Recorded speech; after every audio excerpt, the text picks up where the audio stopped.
You are listening to UPRN, United Public Radio Network, coming to you live on 105.3 right up to 107.7 FM from the beautiful city of New Orleans. UPRNTalkRadio.com.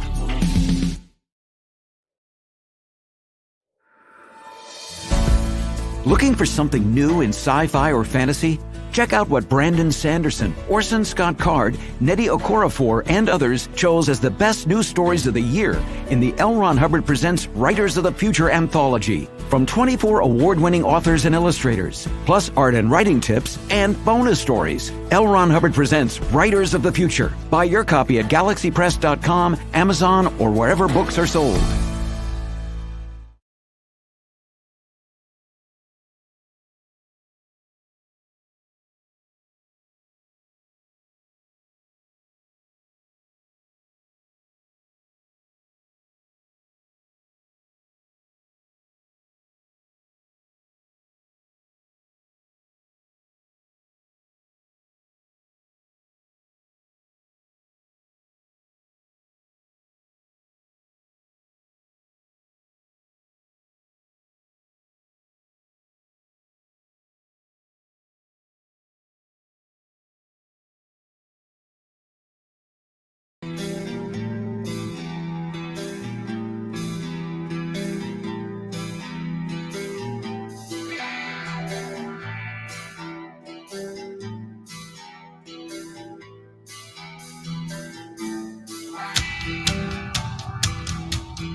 I can't help it. I love that shit, man. Sorry, guys. It's probably not going to be the intro for this show, but I do like playing it. It's fun to listen to. Can get you pretty riled up, too. Everyone, welcome to News on the Flip Side, Friday night, late night edition. It's a 9 to midnight edition. I hope all of y'all are awake. If I can stay up to midnight, man, it's been hot, crazy, working like a slave lately. We're going to definitely talk a little UFO tonight because it's hard to catch up. You know, I've been noticing the overall, I hate to say it like this, lackluster interest in this. Now, I heard for years from all the everyday people, oh, well, if it was real, the government would want to know and the newspaper would want to know. Well, guess what? The government wants to know. The newspapers want to know. Well, whatever newspapers are left. Let me put it like this: what kind of media are they these days? Well, print media. Yeah. Well, do you even have print media anymore? So you got. They still make physical newspapers. Yeah. Not many places do anymore. I noticed like a lot of states now, or a lot of cities now, their print paper went to online paper. Well, I should say online news now, so it's not really a paper anymore. Well, it's hard to get out there and sell in papers. Some people, want to get all up in the paper. It is messy and a pain in the ass. You get ink all over your fingers. Makes fingers black, yeah. So yeah, there's advantages to it, and they can cram a lot more on their web pages than they can in their paper. But they're still making them. They're like New York Times, Washington Post, things like that. But they also have their own websites too. Yeah. So they're branching out. I think the New York Times sold one newspaper last month. It's maybe two if they were lucky. I'm not hating people. I grew up in a family where we got the paper every day. We used to have paper drives and all sorts of wonderful stuff. Yeah. I personally have not touched a newspaper in 3 decades. Well, yeah, maybe at least that for me. Oh, wait, maybe 2. I might be lying. Let me think. Katrina was 2.5 decades. Yes, we used to go. There used to be a place not far from where I live now. The first time I lived on the coast, we'd ride down there, and they'd have like the New York Times, the Houston Chronicle. They had some of the big papers, so it was nice and fun to go get them and read and see what was going on around the world in their papers. What kind of stuff was happening local, because you're going to see a lot more in their newspaper than you're going to see on their half-hour news show. So it was fun. It was something to do. And every now and then, if we were traveling, it was nice to see what was going on and things like that. It was fun. What do you mean, Johnny? Is aliens real? What the hell? Wait, where are you at? You just popped up my screen and disappeared. Oh, okay. You're on Facebook. All right. Yeah, wait. Why is it doing that? Sorry, guys. Let me fix this because this will bug me all night. All right. Let me put you messenger weirdos over. Where the hell? Okay, that'll work right there. All right. We'll leave y'all right there. I don't know. There's been a lot going on. I can't. My problem is, and I can kind of understand some of the people. I'm having a little hard time myself getting behind some of the witnesses. It's not that some of them are pretty good. I mean, they're like, oh, you're high. I'm Mr. Navy guy. You know what? I saw a fucking UFO, and you're going to believe me. Well, I do believe you, dude. I really think you saw a UFO. I'm not even challenging you on that. And they're just telling you what happened while they were chasing these things down. So, what is it? Crush guy, whatever his name the other day, he's giving testimony. If I can find it, I'll put it up in a little while. Or if anybody listening knows where it is, you can send it over to me. But anyway, he's like, oh, no, man, there's no way we can shoot these things down. He said they were like there and they were going, they were back, they were going. Now, the other guy says, oh, we've shot down numerous ones and have numerous non-human entities. Okay, maybe so. So let me ask y'all something. If the Chinese was to capture our soldiers and not give them back, what do you think would happen? We'd get in war, buddy, because we'd be going to get our people back and our technology as well. And I just don't see a really, really, really, really, really, really advanced alien race saying, okay, we're going to let you keep this technology. You know what, humans? You're not dangerous. You're not destructive. You don't try to blow shit up all the time. You're not trying to kill each other. So we're going to let you have this technology. Okay. Oh, I know there might be some evil entities. Yes, Barbara, I know this. Probably, ooh, yeah. I'm sure there is. There's evil all over our planet. I'm sure there are in other places as well. It's like the statement in the Bible. We make God said we will make man in our image, in our own likeness. And if you interpret God as alien, and aliens like to have war and kill things, which is evident throughout the Bible. They try to kill man how many times? 3 or 4 times. So yeah, there's good and bad aliens, just like there's good and bad humans. The nature of the nature. Well, my problem with all of this is, Denise, is because humans have to make this all about them. Okay, the aliens are visiting our planet. They're legitimately here visiting our planet, doing whatever they've been doing on our planet for several 100,000 years, probably. But it doesn't necessarily mean it's completely about us, meaning they have their own agendas. There's things that they're doing for their own selves. And it's not using our bodies to make theirs better. Please don't believe that shit. I'm just telling you, don't believe that.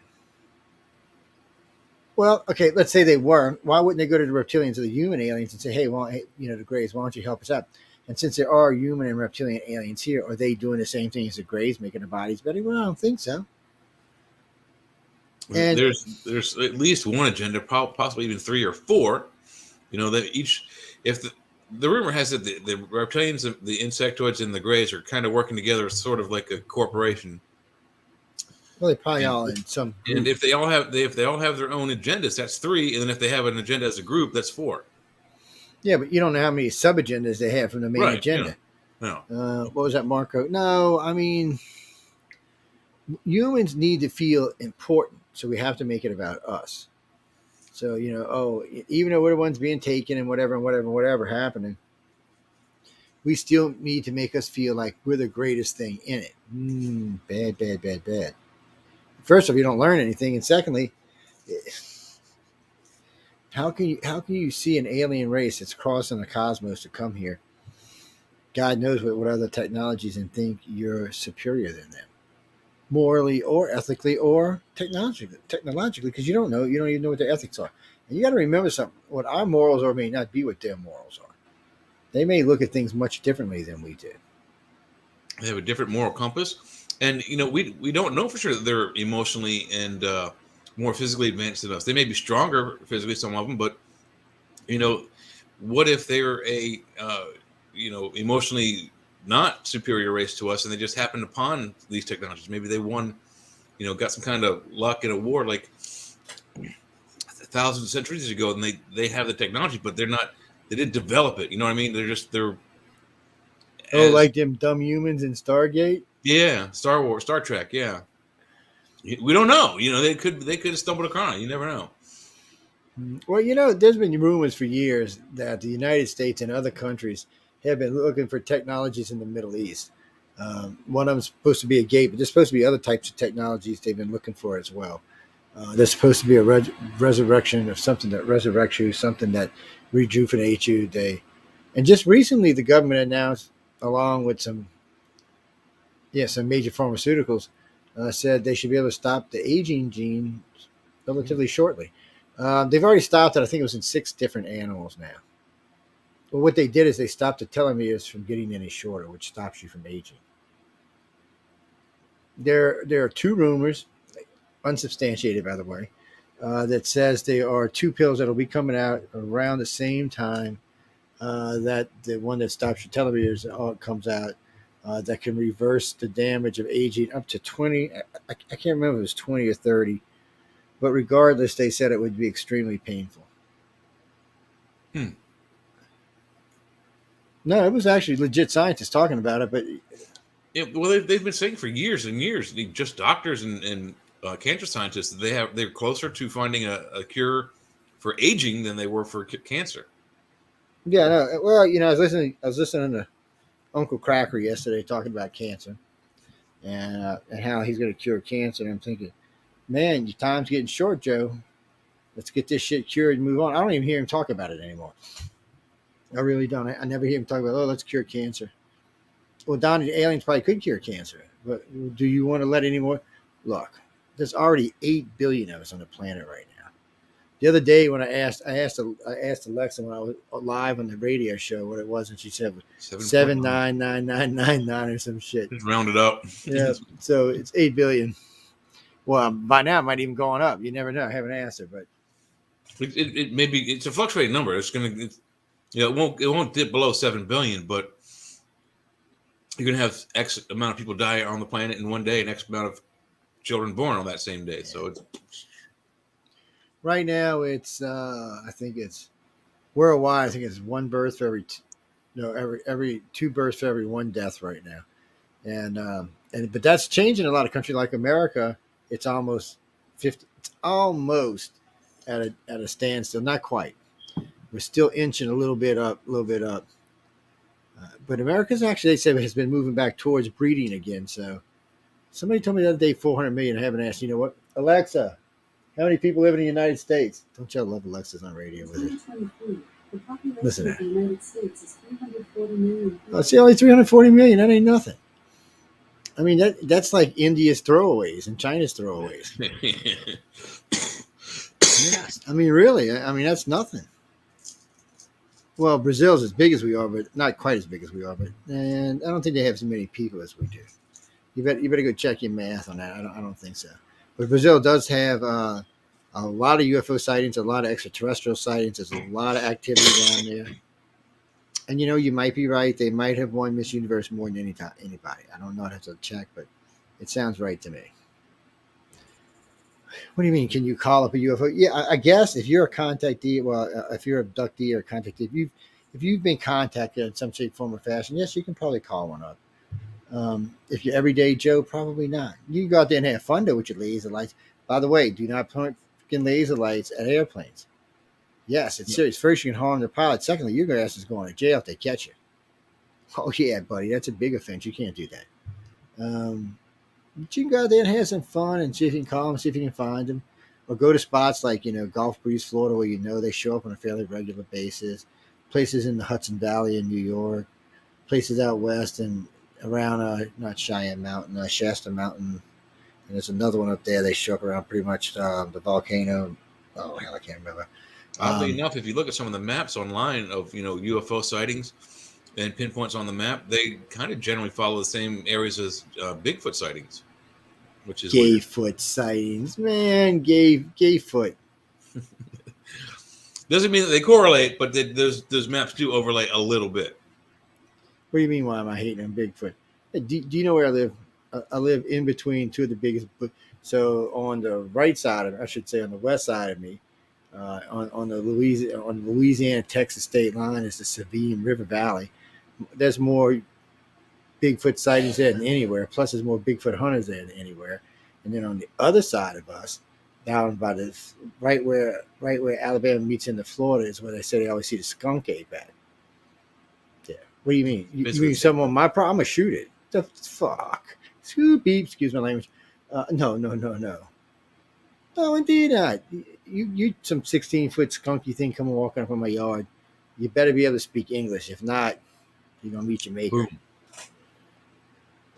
What do you mean if they're an alien? Well, if they're an alien, I won't be able to shoot them. I won't have to worry about it.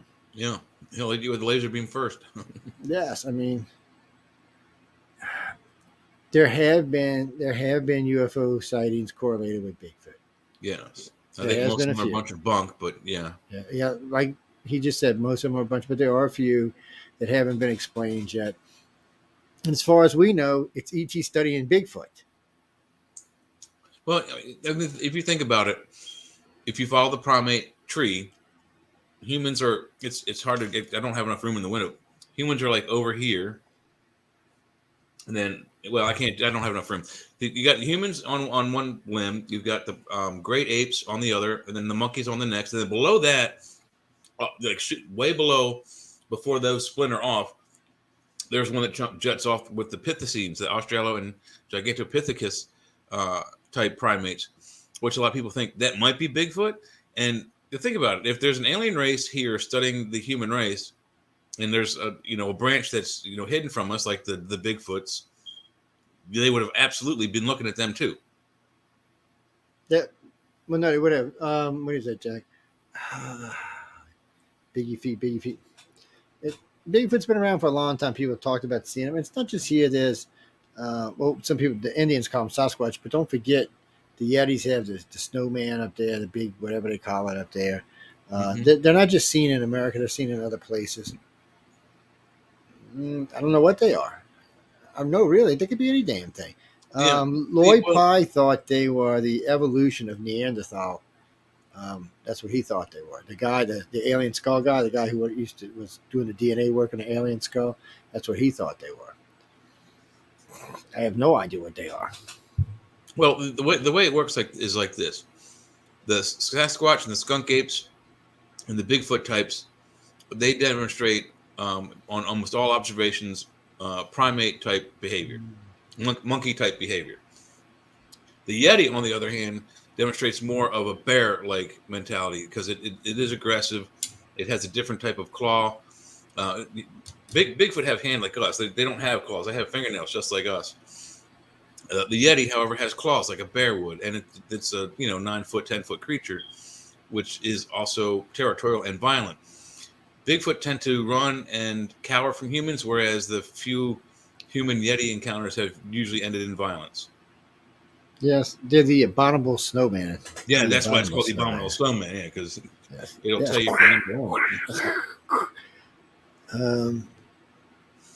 What do you mean, Jack? What are you talking about? I do carry a gun. You're damn right I carry it. Look, people.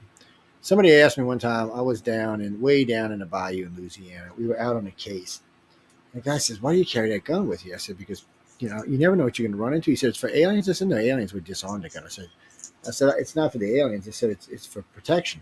He said, "Against like alligators." And legitimately, there are alligators and snake in the places we go sometimes. And you probably have a pretty bad wild boar problem down there. Yeah, they get wild boars all over. They got brown bear, black bear. Supposedly, we don't have panthers, but someone seen one the other day again. Got a picture of it. Seen one in Florida. Florida's not supposed to have them either, but obviously somebody don't know what the hell they're talking about. But oh hell, I forgot what I was going to say. Jesus. What was we talking about? My brain went right out the window. We're talking about the skunk apes and the Bigfoots and Uncle Bigfoots. No, there was something else I was going to tell you.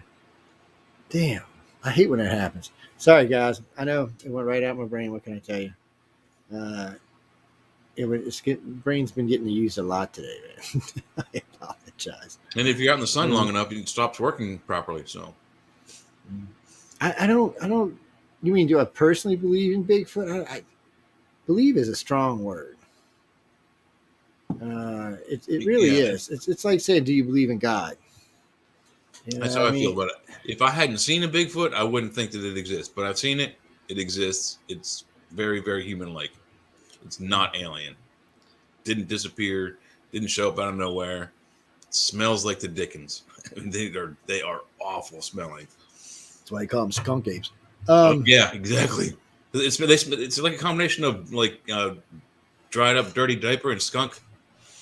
It's nasty. Yes. You should offer him a joint next time you see him. Say, hey, I got something for you, Mr. Ape. Why don't you come over here and get some candy bars and stack them up on the side of you, or maybe some beef jerky. He's probably very familiar with what you're talking about. Yes. Yeah, And beef just jerky, definitely elk jerky. Yeah, so he'd be like, yeah, give me that. He'd smoke a little bit. He's like, yeah, you my best friend. There. What was that Harry and the Hendersons? Yeah, there you go, something like that. People, a lot of y'all probably don't know Harry and the Hendersons. You'd have to go look it up. 80s TV show. No, we're gonna get actually we're gonna get into the news in the second hour, but I don't. These hearings are bugging me. There's just something about them that just doesn't. It just I don't know. It feels more of a distraction to me than it does legitness. Well, because I mean, first off, they're not even answering the right questions, and then they're bringing in people. Okay, and I understand bringing in these gold star military people. I really truly understand that. I mean, it gives it credibility, so that's great. He's all American. He ain't gonna lie, man. No, he ain't gonna lie. Hey, Bob, you know what? $100,000. Really? Okay, I'll go. Don't believe that shit. But I honestly don't have any problem with those witnesses.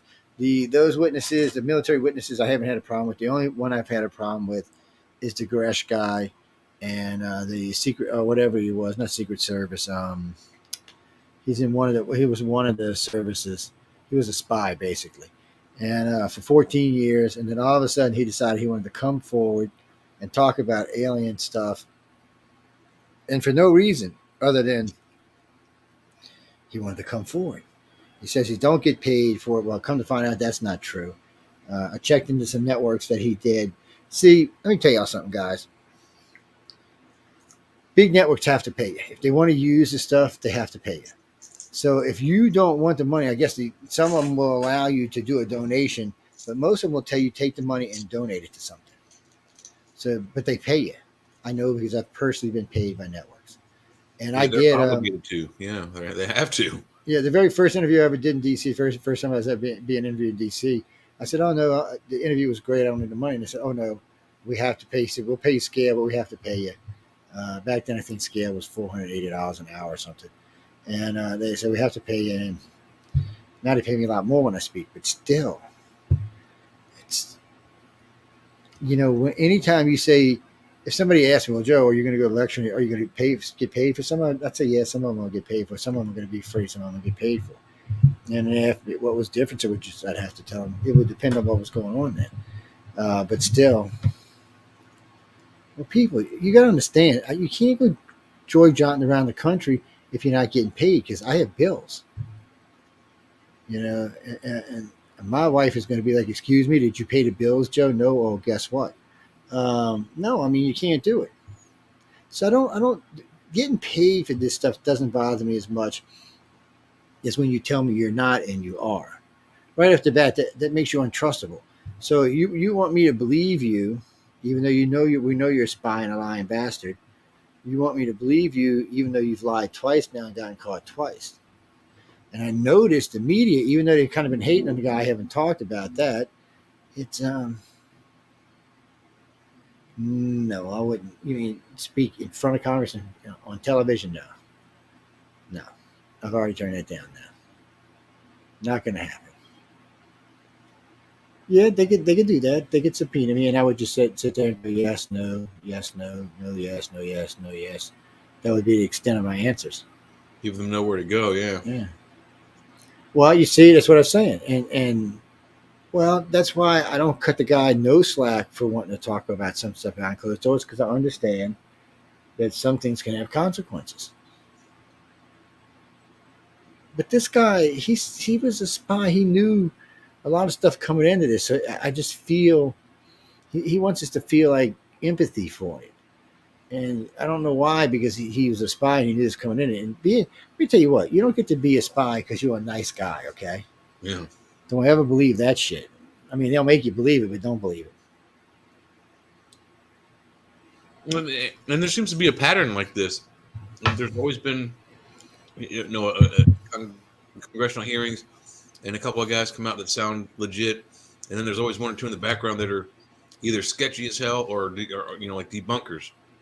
Well, and then it keeps on going like that. It's a cyclical thing. Well, I got a friend of mine called me, a researcher called me the other day. He said, 70 types of aliens. Where the bleak are they at? I said, there's no 70 types of aliens here, dude. I said, calm down. I said, as far as I know, the Greys won't even let anybody on the planet anymore but them. I mean, they allow them, the reptilians, the humanoid types, the tall whites that are out there at Area 53, the cleanup crew, which is the Browns, and they can't ever tell the light beings anything if they want to come. But other than that, the planet's kind of closed. Well, I think whenever this could have been 6,000 years ago. This could have been 600,000 years ago. I don't really know. I think somewhere in that time frame, we were being taken advantage of as a planet, as a species. We were being taken advantage of. It's because the Sumerians talk about this. The Sumerians talk about the creation of us. And they talk about the first creation of man, which was a couple of different things they tried. Like Dog Man, Hawk Man, just a couple of different things they tried. Several different versions that didn't always necessarily work so good. And so they wanted something. They just wanted basically a slave is what they wanted. Somebody that's not going to talk back. Somebody that's going to do its job. Somebody that's what the Sumerians wanted, and that's what the Sumerians end up creating. They looked a lot like us, but that's who they were.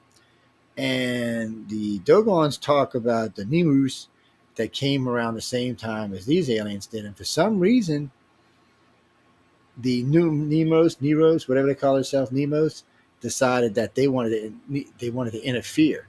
So now, story goes that these are reptilians. I think there was 3 sects here of the reptilian race were actually here at the same time. And they said what they did was, because when they landed the craft, they actually put it underwater.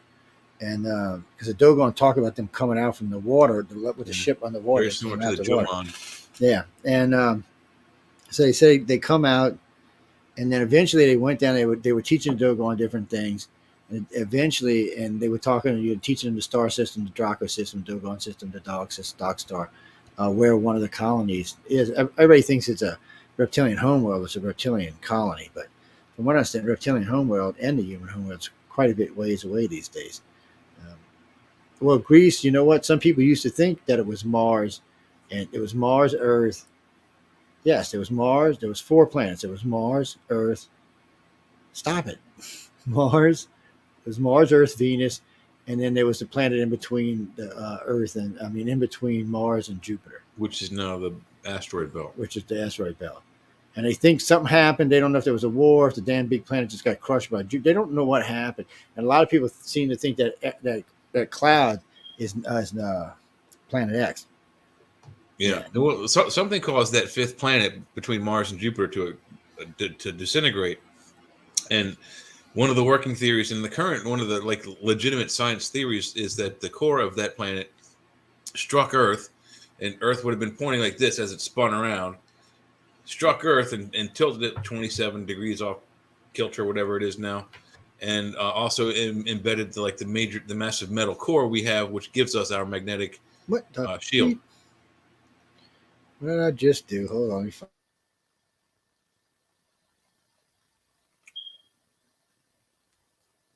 Okay, what the hell? I lost the mic. You lost the mic and your video. All right, what did it? Well, I want to give me the video back.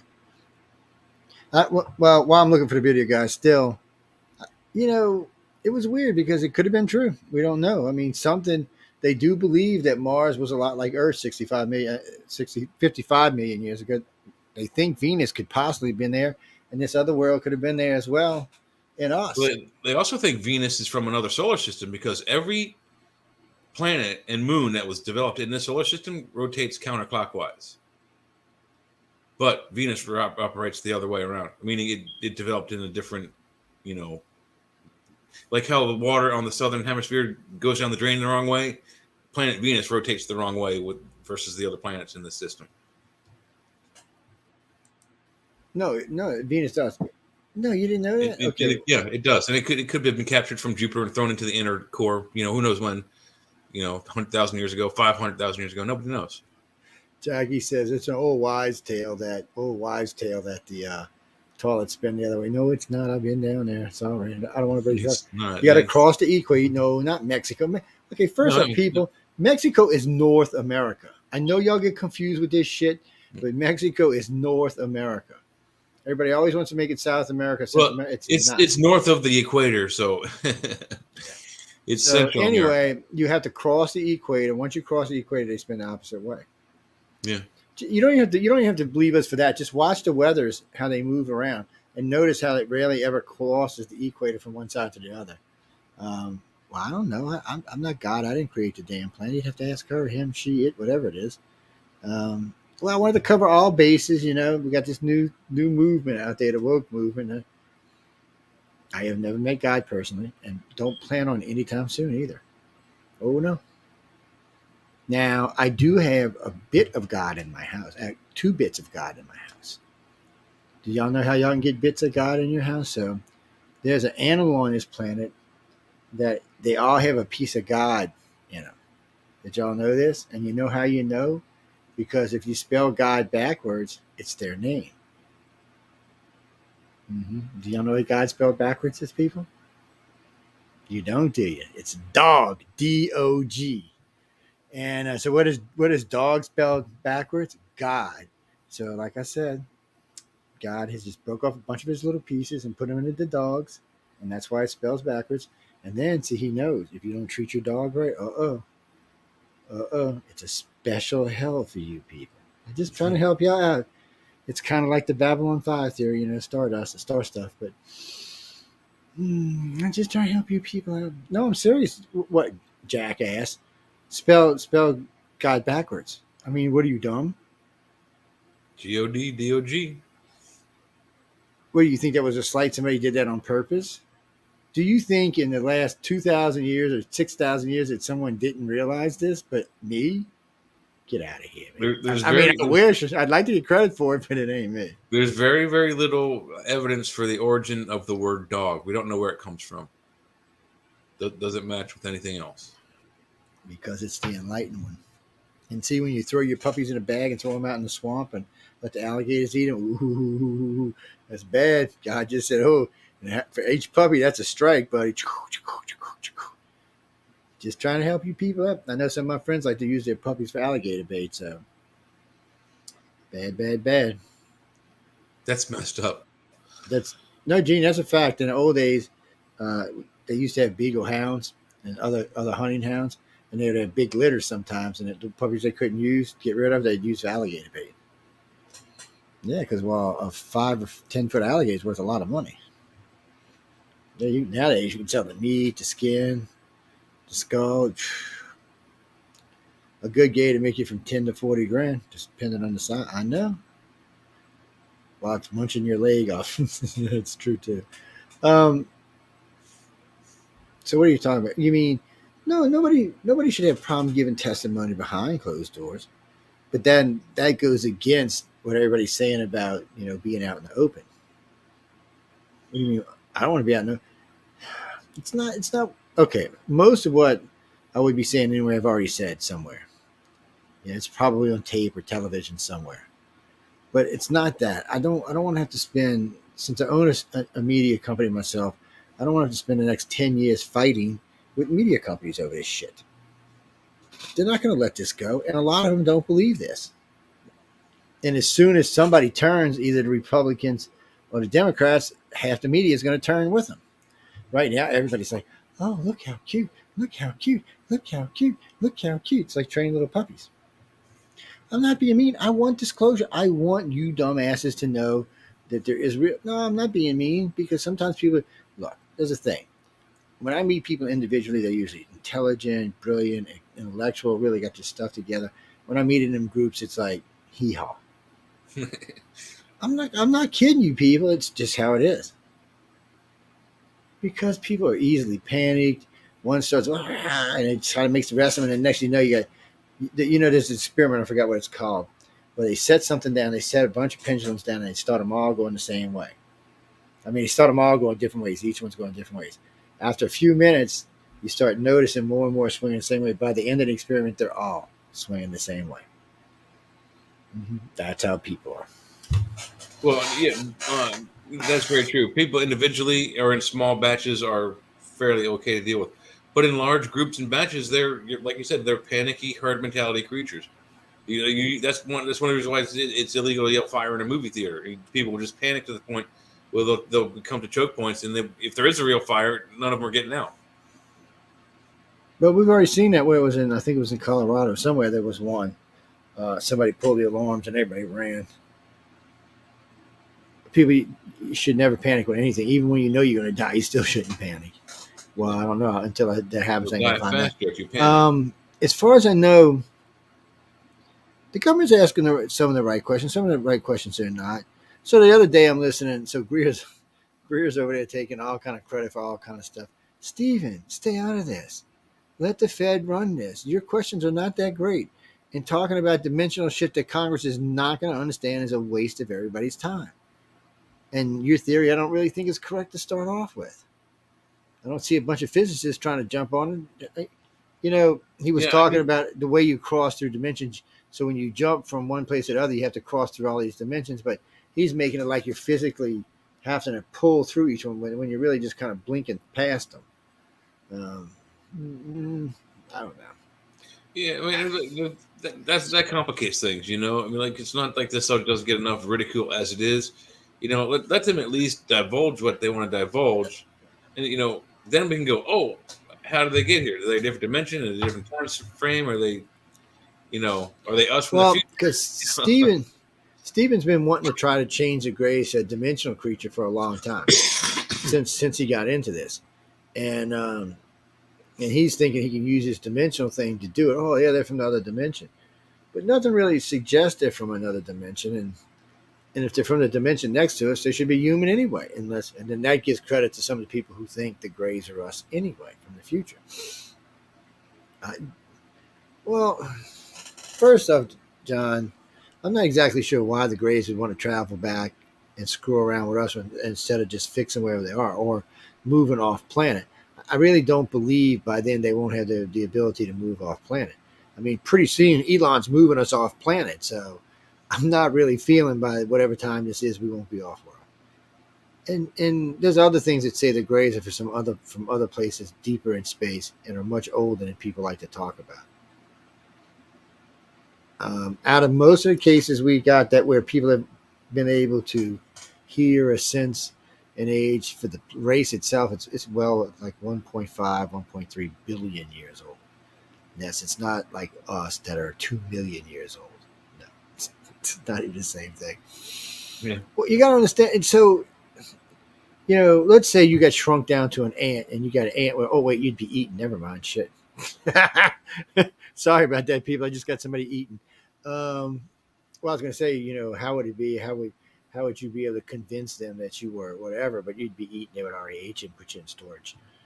Yeah, they wouldn't even try to communicate with you. So well, in the cosmos there's a lot goes on in the cosmos, guys. A lot. And yeah, it's 13.5 billion years old. There's potentially civilizations out there that are, so far advanced. We can't imagine how advanced they would be. Yeah, well, that's what I was getting ready to say. There's so many things when you think about these races. How do they really feel about dealing with us? And that's what I was trying to say with the ants. I mean, how would you feel like dealing with ants all the time? Or even that, we watch hunters when they go out and dart animals. Just say you had to do that 10, 15, 20 times a day.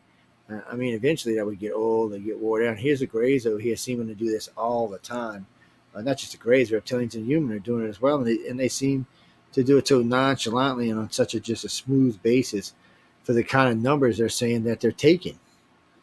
You just wonder how they pull it off. Michael Lester. Where are you from, Michael? Where in Illinois? Never heard of it. I can't even pronounce it. Akalakaluka. I have no idea what you just wrote. Anyway, what do you want? You mean how many aliens are living here on Earth? I don't know. Jay is an alien, so he might be able to tell you. I don't. Could be. What was that number that Alexa gave you? 7.999 billion. Just say 8 Yeah, billion. yeah, there you go. That's that. They make the rest of it. Yes, I I don't believe all those stories. I believe some of the stories. I just don't believe all of it. Like the Dulcie stories. I don't believe those. I don't believe they're running underground having firefights with Greys. I've seen Grey technology up close. That's they know firefight Grey would have just and the whole everything in the tunnel would be dead. No, that's what I'm saying. It's bullshit. Something you think I got to find this little kid on TikTok that bullshit. I'm getting that for this show. So if people start bullshitting, I can put it up there. No, there's a lot of stuff in ufology I don't believe. It's what gets you. So I said this the other night when Jay and I was talking Wednesday night. I started out in the field as a debunker, not as a ufologist. It's just some stuff I found there was just no reasonable explanation for. So I started looking for myself. And the more I looked, the more I found. And the more people who came. And that was another weird thing. People would just come up out of the blue. I was at work one day. I was a general manager for McDonald's, of all places. And I was out on the front counter with two employees. And we're talking. This lady just looks up at me and she starts telling me, you got to be careful in Biloxi. The aliens coming abduction. The two kids started giggling. She said, no, I'm serious. And she went on for like 45 minutes to tell me what happened. Really? Oh, when I used to train for I used to train managers for, I can't remember the name of the company now. Easy Serve. It was a conglomerate of like 4 different convenience store companies. Man, we'd get people all the time telling us about stuff. I was like, really? And for some reason, people just tell my wife and I shit out of the blue. We're in Pensacola, having dinner, minding our own business, over at Grass, whatever they call themselves, Grass something steakhouse. And I guess got a piece of prime rib. She got a little filet. We had a nice time watching the beach, beautiful place to hang out. And this lady comes down and she goes, for some reason, I think I just need to tell you about my alien abduction. And we both just looked up at her like, you're kidding us, right? And part of me wanted to be mad. And part of me was like, no, for some reason, something said, go talk to these 2 people. You were picked for this, yeah. Yeah, so, and then I just decided after that, I said, well, you know what, we got heavily involved with that. And I started giving people stuff, but, we still haven't even written about the 11 days we lost in Gulf Breeze. I was in Los Angeles last year and the year before, and we were talking about this. And one of the people asked me, said 11 days. And she said, did they have witnesses? Yeah, there was all kind of witnesses. It was just such a weird thing. I said, we pulled up at the hotel, went and had dinner. My wife, my son, and her were on the beach playing around, catching crabs, doing stupid shit that you do when you're on vacation. And she was walking around in the water, which is a little weird for her anyway. And we seen these guys on this pier. They had this big pier. I think there was only 2 guys on it. It was kind of weird. And they were way out in the pier, and we were watching. They were being dumbasses. And all of a sudden, you seen this, looked like a green glow stick in the water, like somebody throwing one out there. And you could see they stopped and they were watching it, and we were watching it, and it was bobbing pretty good. It got about, I'd say, 30 feet from the pier. These 2 guys turned around and hauled ass. I mean, they hauled ass. And then we were standing there looking. I remember seeing a bright light, and 11 days. So the people came into our room every day and checked our room every day. The car never moved the entire time. They had film of us going into our hotel room, going out on the beach to go play, and never being seen again until we came back out. What I did was when I looked at my watch, I was like, oh, shit. I forgot I need to go pay these people for another day or 2. We're going to stay another day or 2. And when I got him, started talking, she started talking to me. I'm like, no, And then I said, okay. So I sat down, went through my cash, hadn't spent $1, not even $1. Went and looked at the car. No mileage had been changed. Nothing had been moved. The car's just been sitting there. The food that we brought with us that we put in the refrigerator, nothing had been eaten. No charges on the credit cards. And we were at a loss. We were just sitting there like, what the? And it took us 2 years before we were even willing to talk to each other about it. We were just, because we knew something had to happen. I mean, 11 days, because we went to go, what we did was we went to go drive down. We were going to stay at a hotel every other night we were going to stay at a different hotel and drive down the coast. And then I don't know. And the night before that, we were out on the fishing pier with the mayor of Gulf Breeze and the police chief and fire chief and a couple other people. And Unsolved Mysteries was there and a couple other things were there. And, they were UFO hunting, and they got lucky. I don't know. I never saw it on Unsolved Mysteries. I heard them talk about it a few times, but I know there was lots of people taking video and lots of people taking footage, and I've never seen any of it anywhere. All I remember is we were standing out there, and I seen this green thing headed for the bridge. I was like, "What the hell?" And it was cruising, and then it kind of slowed down a little bit and went under the trestle. I mean, it went under the fishing bridge, went under the main bridge, and it went under the train bridge, and stopped. And then it came out the water. It was fairly big. I'd say, to put it in regular terms, 4 semis across in each direction. Definitely kind of, it was saucer shape, but kind of more dome saucer shape. And it just sat there for a minute, and it was like hunks of gold and shit were just dripping off the sides of it, just plopping in the water and stuff. I have no idea what it is. And it just sat there, and everybody's just, eyes fixed. And then it was gone. Like, it kind of went up a little bit, like, and then it acted, stopped for a second, and then it was gone. Like a door opened and it disappeared. Oh man, there was a lot of it. There's over 400 people on that bridge that night. It was crazy. And then the next night was when we went down to Navarre Beach and lost all the time. We weren't actually in Opal Beach is where we were. The hotel doesn't exist anymore, John. It was wiped out by one of the hurricanes. Yeah, all the older hotels were wiped out. Well, we wanted to be, so when you go stay at the high end hotels, it's nice, but you can't really get a hotel that's on the beach. These hotels, the sand is actually kicking in the door with you. Yeah, it's more fun. Mm-hmm. I recommend it. Go to Navarre. It's a hot spot, and they like to take people, especially people named Jay. Man, whew, I don't know what that is, but they like to take them.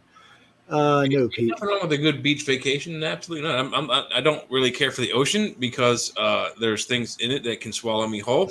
But, that's why my wife doesn't like it. Right? Yeah. But other than that, the beach is fine. I like the boardwalks are fun. Boardwalks have games and rides and roller coasters sometimes. So she's always like, there's stuff out here that can eat you, right? Right. And I'm like, what are you doing? Well, lately there have been a lot more sharks around. That is the main reason. When I was, I don't know, 4 or 5 years old, maybe 6, we were living in Florida in Fort Lauderdale. We were playing in the ocean, and my brother my dad was throwing me and my brother in and out of the ocean.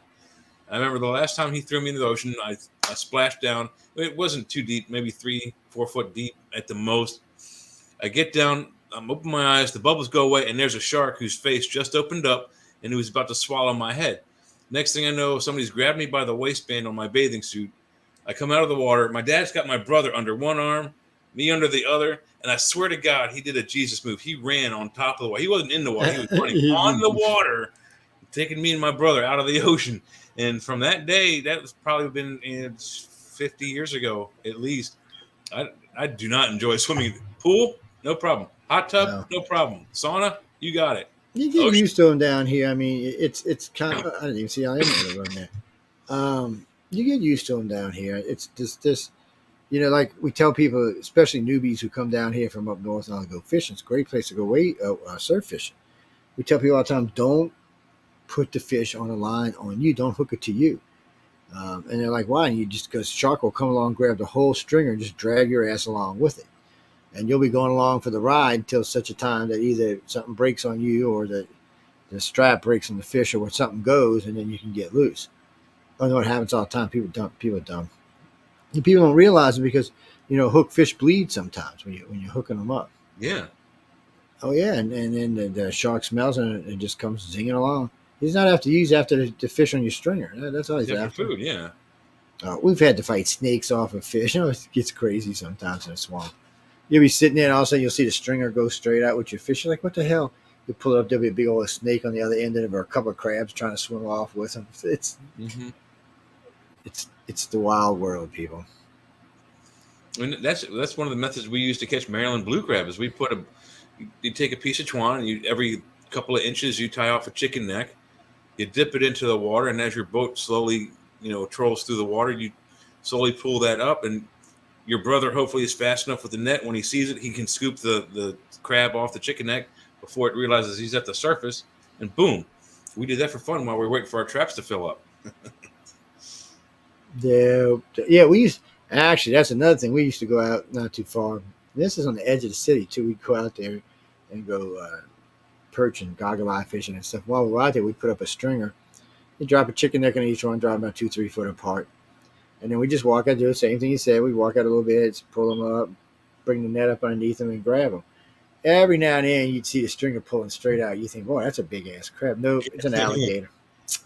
It's an alligator who wants your chicken leg. And you just cut it loose and let him go. He goes on, leaves you alone. He wanted that chicken leg. He got hold of that chicken leg. That was his chicken leg after that. I know, people. They ain't always small alligators. Most of the time when you're out there, the ones that'll usually won't even come around you will be 4 or 5 foot, 6 foot long. Yeah, because they're gonna feel like they have a chance. Gators, I mean.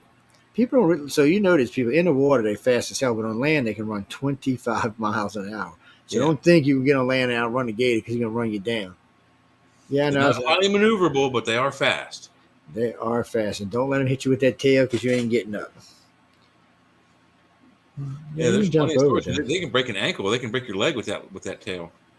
What do you mean? You mean am I scared of them? No, but I grew up with it. It's part of our raising. Half the time when you're going fishing, look, there's a lot of places you go sit and go fish, and alligators will be watching you, reeling your stuff, hoping they can steal your fish from you. But yeah, they some heathen little bastards sometimes. I'll get a stick, like a pole, whack them in the head and shit. Oh, they get all upset with you. I got to watch them down here because I got chihuahuas, They'll eat my damn chihuahuas. Yeah. But they're not so much here. They stay upriver from me because I live like about 300 yards from the Gulf, so it's pretty salty here. And they'll get pushed down during storms, but they'll usually go back up. And because I live on a bayou with a bunch of rich people, they have people come out every so often and look for gators. And if one seen over 4 foot, they'll come take it. They'll come find it and take it. They'll come look all night to find it more than that. Well, people have kids out here, and they go jump in the water. The dogs go jump in the water. Nobody wants to see their dog get eaten. Or their kid. Or their kid, for that matter. Well, I guess it depends on the kid. I wouldn't say that gators. So gators are not as aggressive as crocodiles, that's for sure. But yeah, crocodiles are way more aggressive. A couple of stories. Some friends of mine moved down from New Jersey. Actually, they were from New York, from Staten Island, but they moved down. I'm sorry, from the Bronx, and they moved to Jersey, and then they moved down here. And he got a good job down here. He was managing. He was an engineer at one of the hotels, and he was doing good, and a friend and I were working for him at the time. And I was getting ready to move, so I was staying. He asked me if I'd come. He said, "Why don't you come stay at the house for a couple of weeks while you move?" And I said, "That's cool. I'll come hang out." So he said, "Well," he said, "I know you local. Take me around, show me the fishing spots." And then so took him out in the pirogue. The pirogue is about 14 foot long. It's just a flat bottom boat. Looks like a canoe, but it's flat on the bottom. So I got his 2 kids, and we went out. We paddled all the way out to the lake, which was a few miles, and it was coming back about dusk. And man, it felt like we hit a stump, but we were in the middle of the canal. So I know we didn't hit a stump because there was no way. So we hit something. And it lifted the boat up in the middle. I was like, shit, what the hell? And I kept thinking, oh, it's a big alligator. So we're going along. And man, this thing pops up on the side of the boat. He's as long as the boat, if not longer. And you could see he kind of turned his eye to the side, so his eye was looking at the kids. So the first thing I did was reach out, push both kids down below the thing of the boat, and take the paddle and just whack the crap out of him. And when I did, he broke the side of the boat out. He cracked it. He split it. We had the kids bailing water all the way back to the boat launch. And when we got back to the boat launch, they had a 10-footer in a truck they had just caught. There's some big gators down here. 10-footers are huge. They can eat a human, no problem. Oh yeah, and he had seen, and not the first time. It's happened in Florida a few times in Everglades. It's happened a couple times down there. Yeah, there's lots of stories in Florida of dogs, cats, babies getting captured by it. Now the gators have got to fight with the freaking boa. I mean, not the boa constrictors, or which ones are down there? The pythons. They're all over the place. Pythons are down there, yeah. Yeah, they're all over. No, they're not native to Florida. Somebody let one loose, and now they're shitting all over the place. No, they're everywhere. Same with the piranha. Piranha is a problem in Georgia in some of the streams up there because people got them as pets and then couldn't afford to keep feeding them because they only eat live food. And it's flushing down the toilet, and boom, you got a piranha population. So it's now illegal to have a piranha pet fish in Georgia. Yeah, well, because they got to go poison the populations, and then they got to be careful that they don't poison something else. What do you mean, people? I don't know how many of the stories of piranha eating people are true. They could eat people, but usually the person gets away, or well, if you're injured and bleeding to death, no, they're going to eat you for sure. But no, I've seen humans get bitten by them before. Oh yeah, I've seen. They'll take little chunks of meat out the size of a dime, size of a penny Quarter. or something. And some of them, if they're bigger ones, they'll take them out a quarter. And they take their They teeth get are pretty razor big. They can sharp. get 6-8 inches long, about 4 or 5, 6 Yeah, inches. and there's usually 100 of them, 200, sometimes 300 of them just eating away.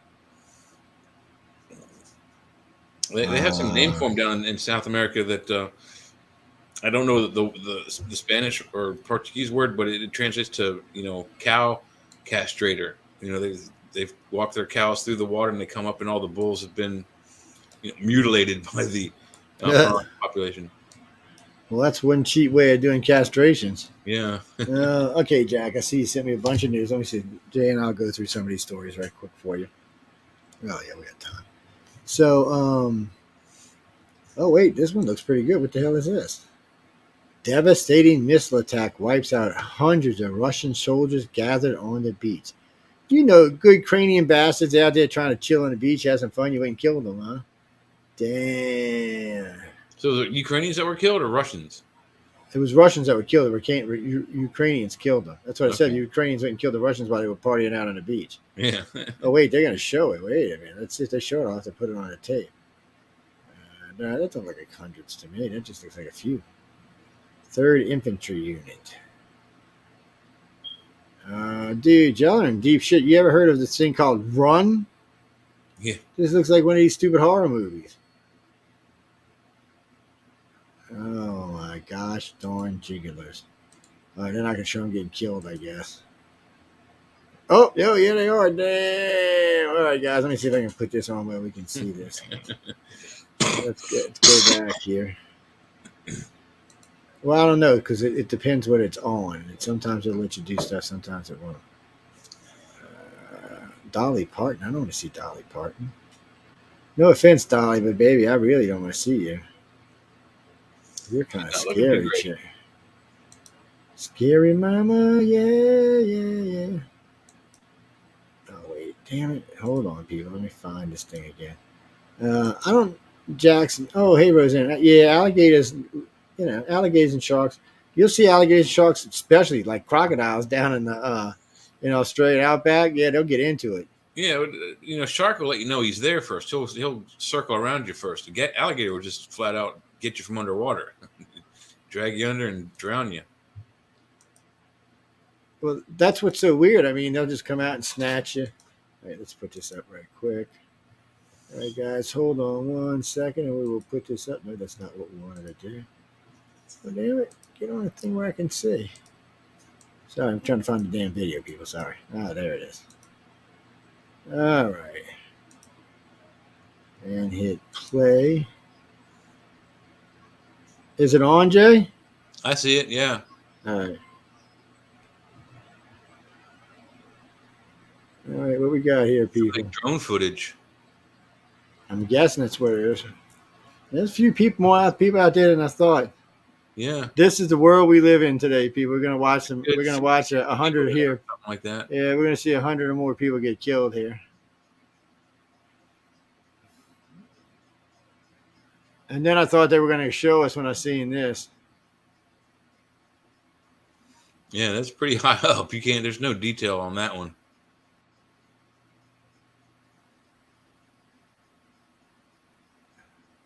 Oh, so there's a couple of different ones that are attacking at one time. Oh, I didn't understand that. Look at this shit. Ooh. So they hit more than one spot at one time. I think there were several spots on the beach where they were mooring up. Yeah. Yeah. So they were. Well, that's what I said, people. It's the world we live in today. I know everything's at your fingertips. All I did was go on one of the news sites, and there it was. Yeah, the whole war on TV thing really kind of started with Vietnam. I mean, there was how many years? 63 to 75. There were almost 12 years, 13 years of just live news footage of people getting shot. Yeah, and then we did Desert Storm, brought it home to stay. Mm-hmm.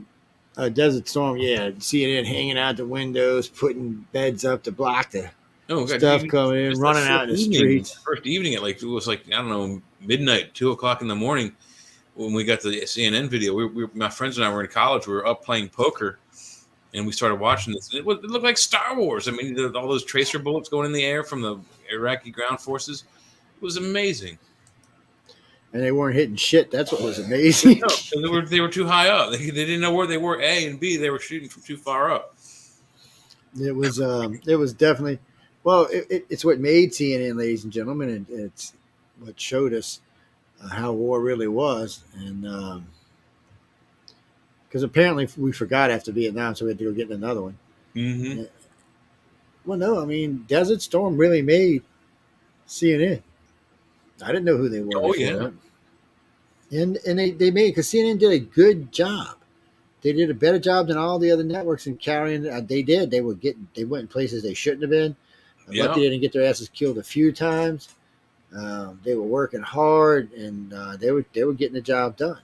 The stuff that happened in the first Gulf War was so real. When the next batch of that happened in that same or general region, you'll notice Wolf Blitzer wasn't there. He didn't go. When that first batch, he was so scared out of his mind. All of them. There was like 3 of them. All staying in the hotel, like hunkered under the tables, like scared as hell about all the noise going on outside the hotel room. Yeah, because it was time. There was blast near them, and shit hit the windows. Mm-hmm. They had to move them out of the rooms a couple times because the glass got blown out. But they didn't want to be moved to the other side of the hotel because the action was on this side of the hotel. Yeah. What's that, Johnny Glee? Like Johnny Gleason? No? Okay. Yeah, I seen the one about the borders, a honeymoon is short, but we already knew that was not going to be a thing. Because Biden don't want to do anything about the border. He doesn't care. When you're going to learn, he just doesn't care. It's not a matter of voting or anything. He just doesn't care. Let's see. Potentially hazard 600-foot asteroid detected near Earth after a year of hiding in plain sight. Ooh. Wait, how big? Oh, man. That'll just wipe out a little piece of Russia. Here we go again. SpaceX Falcon 9 liftoff seen via Falcon Heavy launch pad. You know, Elon is like the rocket god. He makes Vernon von Braun and what's-his-face sound like they were morons. I mean, this dude is just... How he does what he does is beyond me. I mean... He's the guy from the James Bond movie, but without the despotism. I'm telling you, he worries me, man, because, you know, I always wonder what kind of evilness may be lying on him. And, you know, you're watching this one rocket take off, and while you are, you notice there's other rockets on other launch pads. Ready to go. He's not playing. He wants to be the guy. And so the other day I watched his video on how he's going to take us to Mars. It's pretty sophisticated, but pretty simple. He knows what dates are the best dates to be launched. And he said, and after a while, it won't matter because the engines will be getting better and better as they go along. And but so what he does is he launches a ship here. At the same time, he launches another one from here. And it just goes up and it meets it. And it goes about half the trip.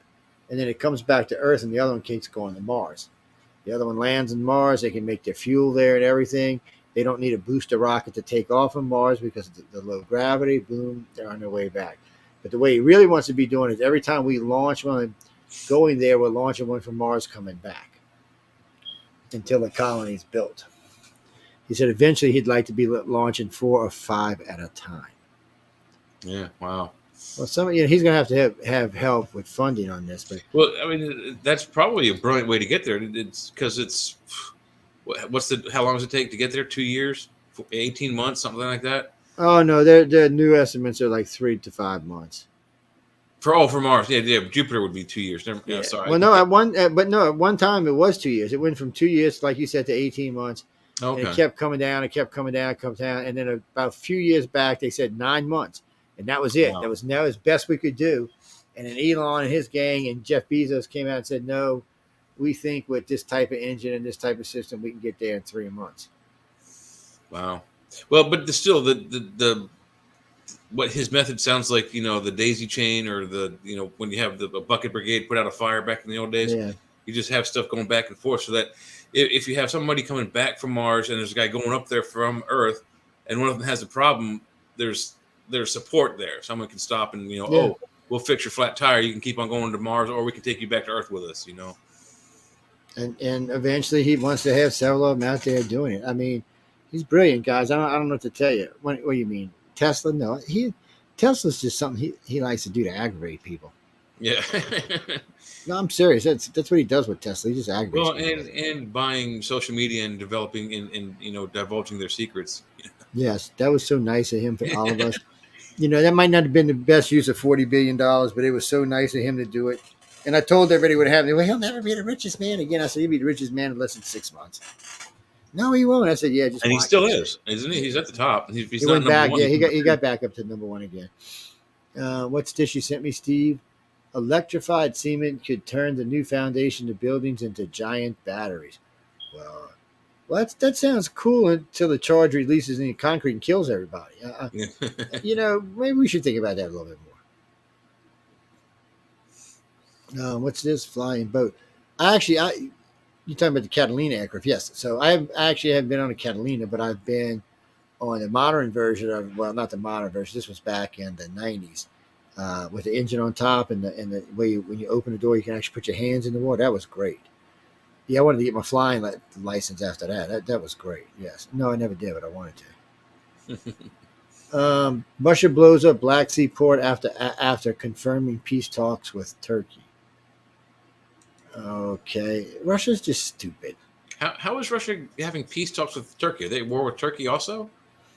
I don't know. I guess they're trying to make it settle down with Turkey so they don't have to be watching Turkey when they get into everything else. But Turkey's NATO. They're bound by the same agreement all of it is.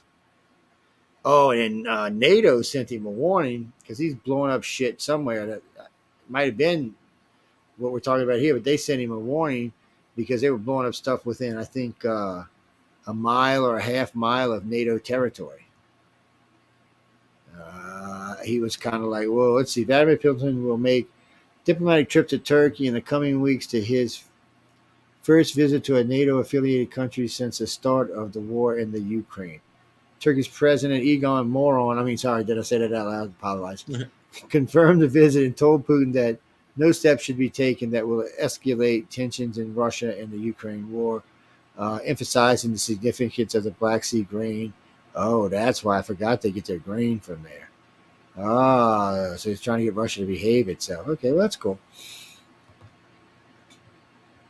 Egon is as crooked can get, people. Or Aegon, whatever the hell his name is. No, he's as crooked as people get.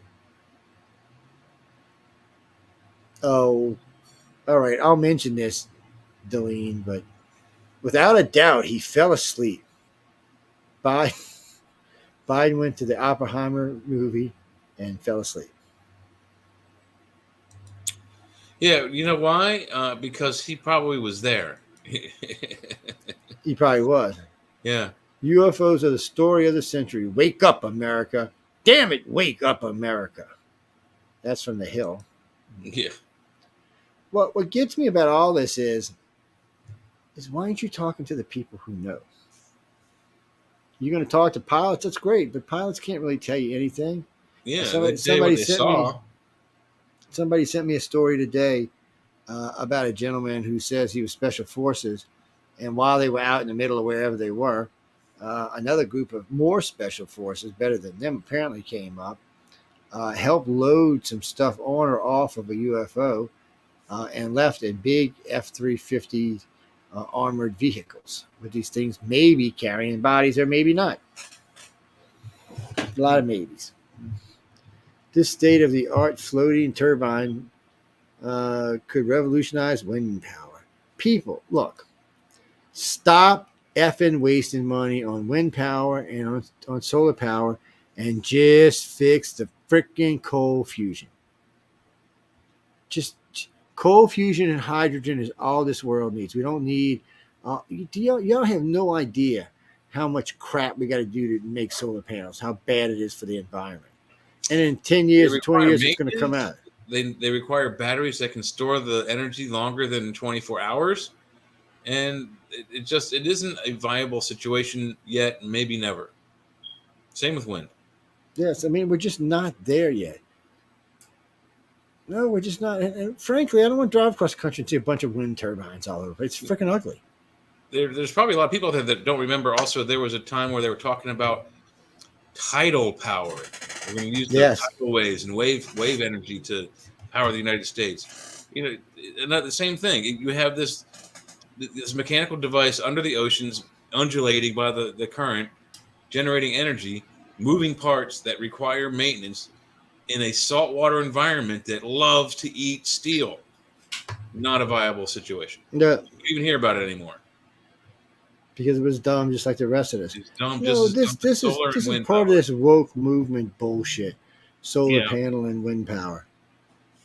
Because look, first up, all right, we'll just go through this real fast. So let's talk about solar panels. First off, you have to have silicone. You actually have several different chemicals, which two of them require strip mining, by the way, to create a solar panel. Then you have to put a solar panel on your house. Well, first off, they're ugly. And in some cases, many. Not just one. Yeah. And you know when you go drive by your friend's house and you see, the whole front of your house has solar panels, that is not enough to run your house. And you are not energy sufficient when you get solar panels. All you're doing is selling your electricity back to the electric company and they're taking it off your bill. Yep. That's it. There's nothing else that's going on. You're not generating your own electricity or any of that because those systems are very, very, very expensive. Where I live, in most cases, with a solar panel on your roof, you're only probably selling back about $100 worth of electricity. So if your bill's $300 every month, you save $100. Yeah. How much does it cost to put that panel up? It does. $15,000. So, yes, you can get government subsidies and stuff like that. But then, see, where I live, you can't even put them on my house because the neighborhood doesn't allow them because they're eyesores. And they don't really produce any legitimate power. But where I live, technically, I could put up a windmill, I could put up a water wheel, and I could put in solar. My house would be self-sufficient off the three, but I would have to set up a generator system and a battery storage system. And lithium batteries are not cheap. Yeah, and again, they're very dangerous. For solar, it doesn't last more than 24 hours. If you don't use it, it rapidly decays after 24 hours. You can't generate enough solar power to keep that battery always lit up. No. Most houses could never even get close to being self-sufficient now. Not off of solar power. Not without cold fusion. Well, no, there is a viable solar source, but they won't use it. So the original idea is before we decided we're going to put all this shit on top of everybody's house and just make your house horrible looking was they were going to start building 2-mile across solar mirrors in space and beam the power down to different power plants around the country and charge them that way. Yes, through a microwave. Mm-hmm. Actually, it's close to what Tesla wanted to do. He wanted to beam it to your house directly. But the government said no because it couldn't be metered. Yeah. They can't put a meter on it. They can't sell it to you. It has no value to the government. So this way, at first, your electricity will be expensive like it is now. But the longer it's up there, the more panels they put up, the cheaper your power will be. To one day, it's just mere pennies. But we don't need that either because I don't want to look up in space and see, ooh, look at that big, shiny-ass, ugly mirror up there. I don't want to see that either. Well, you could put them on one side of the moon, cover the whole moon, and beam power back. But no. We now know cold fusion works. It's not a fucking theory anymore. It's a reality. Now, how long is it going to take us to master it and get it to the sizes we want to have it and really get it in our society? Probably another 100 years. But it's on its way. Hydrogen is already here, but for some reason, the biggest thing I heard, like the California people, well, I don't want a big hydrogen bomb in my neighborhood. Well, that's not what it is. But it's the same bullshit they said back in the early 20s when they started building gas stations on every corner. Oh, I don't want a big gas bomb on every corner. No, gas stations just don't blow up, do they? And neither will hydrogen plants. Besides, the way they're stored, they couldn't use them as a bomb. That was the biggest, No, okay. Stored hydrogen is not a hydrogen bomb. You have to have a catalyst. You have to have several things to make it a bomb. And yeah, it just doesn't work that way. So we got them. We could already be completely energy efficient. Yeah, I mean the hydrogen cell battery for cars came out in the 80s, and then several the OPEC nations, the United States of America, Japan, Toyota specifically, and maybe a couple other corporations paid this gentleman who came up with the hydrogen cell energy, which you powered with distilled water. You could go to the grocery store or the pharmacy, you buy a gallon of distilled water, it would give you 500 or 600 miles of distance. They paid him for this engine $1 billion in the 80s to quash it. And here we are 35, 40, 50 years later, or 45 years later. And now we have hydrogen cell batteries. We have hybrid cars. We have cars that are half battery, half gas. And who came out with the first battery car? Toyota. Because they bought the technology from this guy 35, 45 years ago. You got to love them. Oh, I did see the story of the two guys that crossed the Atlantic on the ship rudder. That had to be an interesting experience. Well, as long as it wasn't a bunch of big waves, I guess they were okay. I'm pretty sure they made it. What's this one you sent? Joe Biden criticized after claiming he fired employees for not talking. What? Not talking time off. He hasn't worked 9 to 5. Whatever. Here it is. Putin launches. Let me see what this is. Putin launches attack on NATO's doorstep and sends troops in for a huge military operation.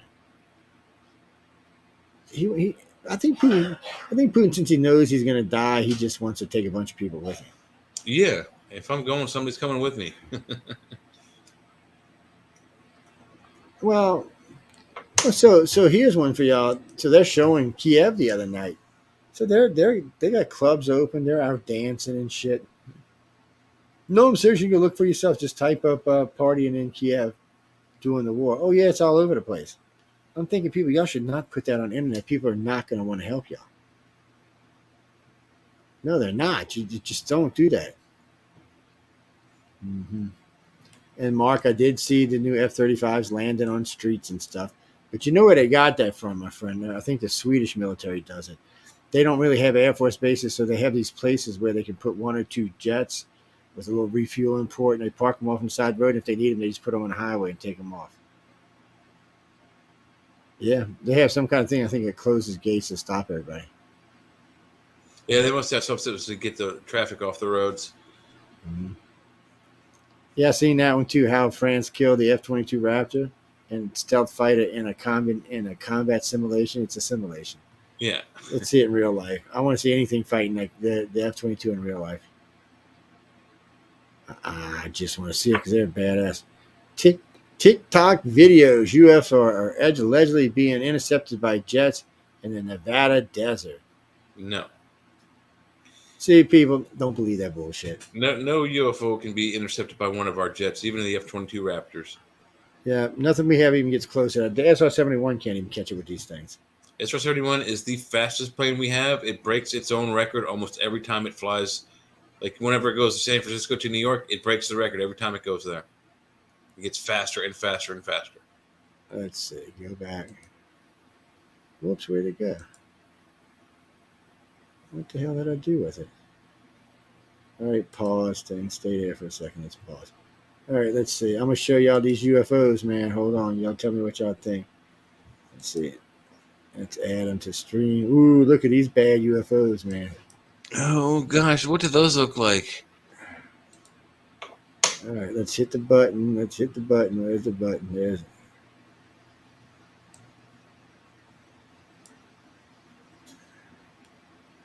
Here you go. I don't see no UFOs intercepting them. I mean, jets intercepting them. I'm sorry. Oh, wait, I hear one. Oh, here we go.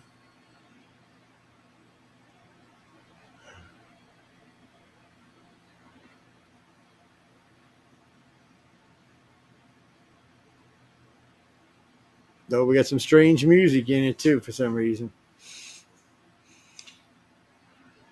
Oh, here comes another one. Looks like F-35As.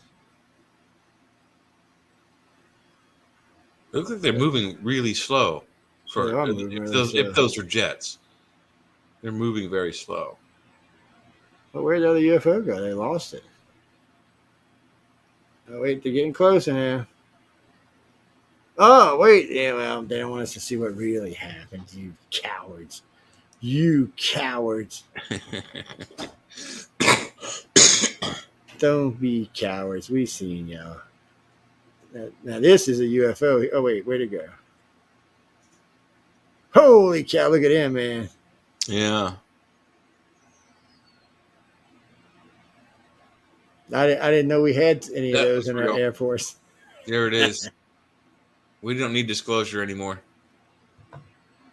What was that, Jenny? That one's real. We don't need disclosure anymore. That's it. Post it on the internet. We're done. UFOs are real. Y'all don't know what that is, guys, really. It's X-Wings from Star Wars. That's what that is. Oh, so y'all think whatever. You think whatever you want. I'm not going to criticize. Hey, if it's on the internet, Joe, it's real, right? It's obviously it's real. It's real. There was an image from Close Encounters. That was Richard Dreyfuss's truck. It's yeah, no, that's oh, here we go. We got to answer this. Where do you majority of groceries? Well, we ain't too bad. Too much trouble. All right, let's see what we got down here. NASA invites you to explore space from home with new free streaming service. Oh, full Hungary. Dun, dun, dun, dun, dun. Look how pretty that is. Now we don't care. Yeah.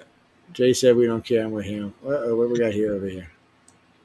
Why climate movement doesn't talk about polar bears anymore? All right, did I actually read that? I'm sorry, guys. Because polar bears started it? I don't know.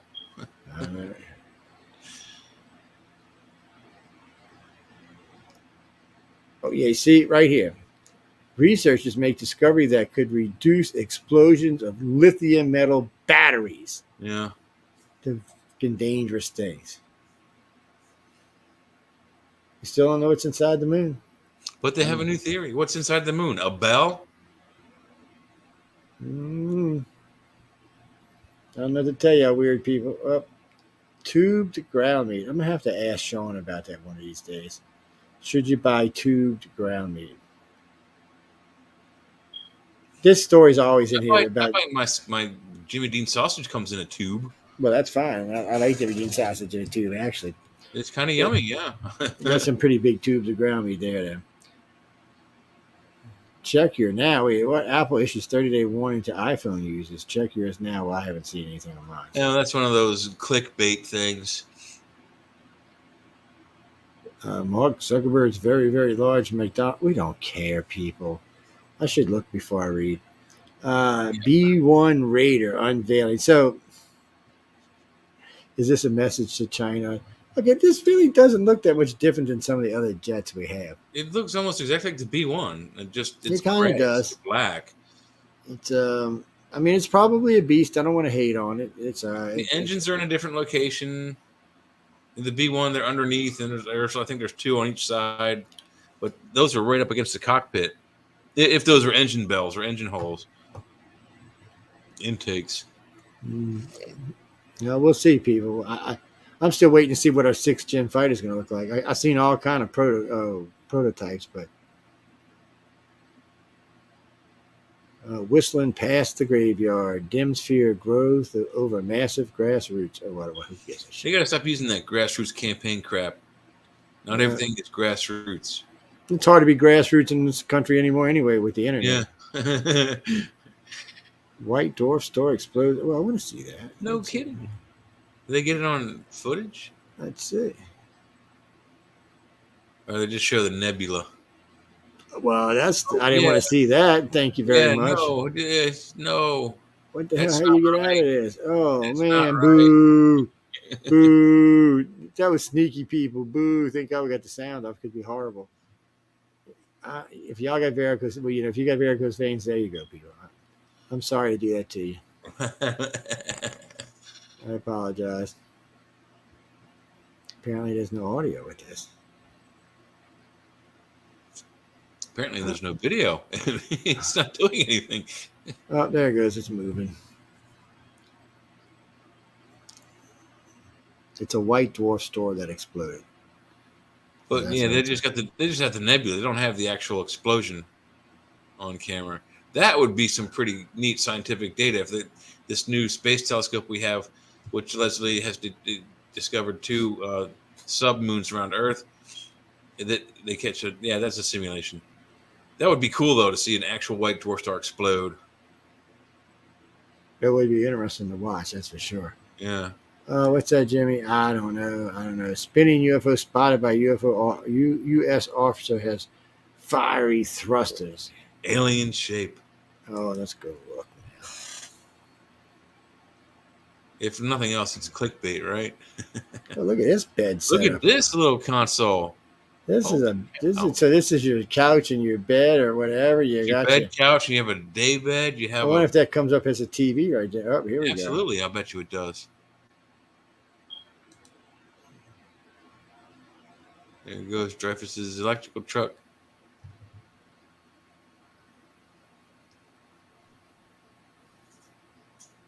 I can't read the captions.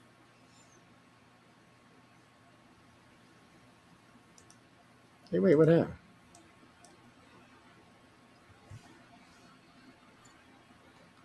The protagonist.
And it's more of that A-tip stuff just came out.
Non-human biologic.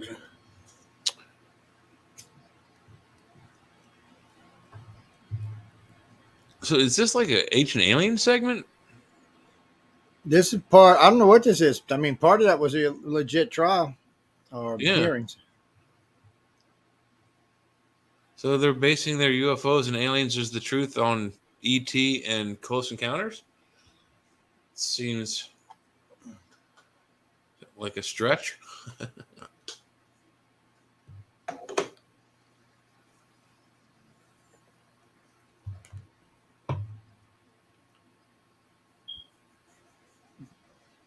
Really?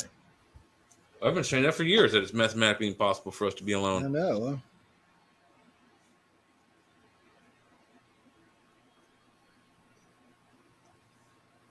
I actually came up with a new formula for that, and I think it's better than the Drake equation. Well, you would think the Drake equation would be enough. You know what? I never did see the spinning UFO in here, though. Where was it? Where's the spinning UFO and the dude? Oh, wait, here we go. Oh, continue reading. Yeah. Okay, I don't. Wow, that UFO looks quite like a dove or a seagull. It does look like a bird. Seagulls are black and white and gray. with some serious light reflection in the front. Mm-hmm. Oh, people, I'd have to say that was a bird. I'm sorry. Boo! Yeah. We're going to have to start doing the boo show. Can you make the boo show? Yes. So it's like the rods. When the rods came out, people were like, "Oh, look at these weird, strange creatures." They're not. It's just the way the nature of taking video makes regular fast-moving bugs look like they're really, really long and have 6 wings. They're not real. Damn. They sunk another Russian ship? Yay. So Russia just put 30 new ships out. Obviously, we keep sinking them as fast as they keep. No, there it is right there.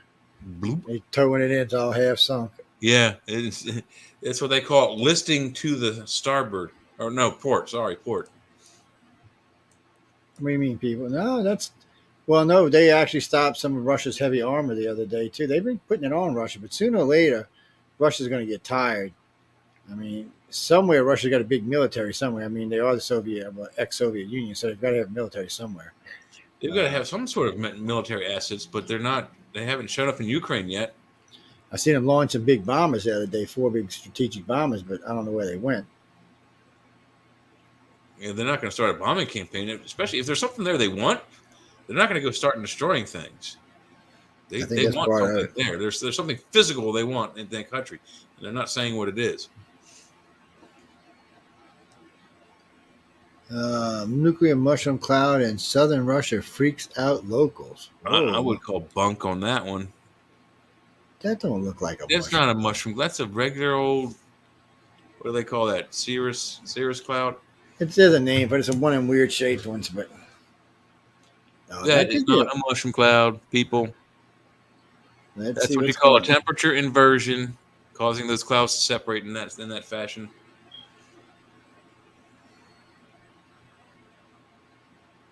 Yeah, they're saying it's a phenomenon too. No, it's not, people. Tropical latitudes.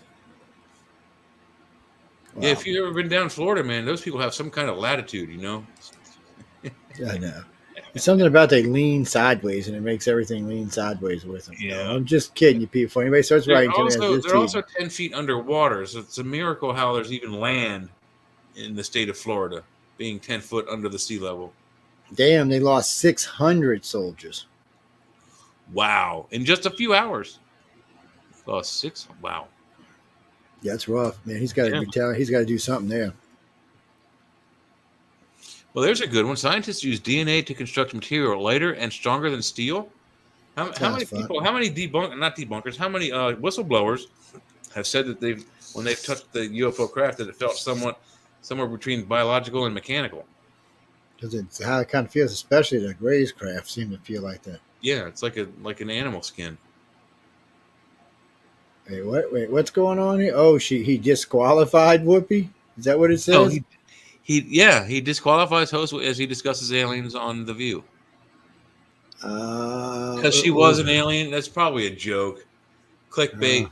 I'm going to call clickbait on that one. Whoopi, I used to like you, Whoopi. I ain't even going to talk about you anymore. Man, they had a bunch of crap. Camilla, please close that mouth. Flies are going to fly in there.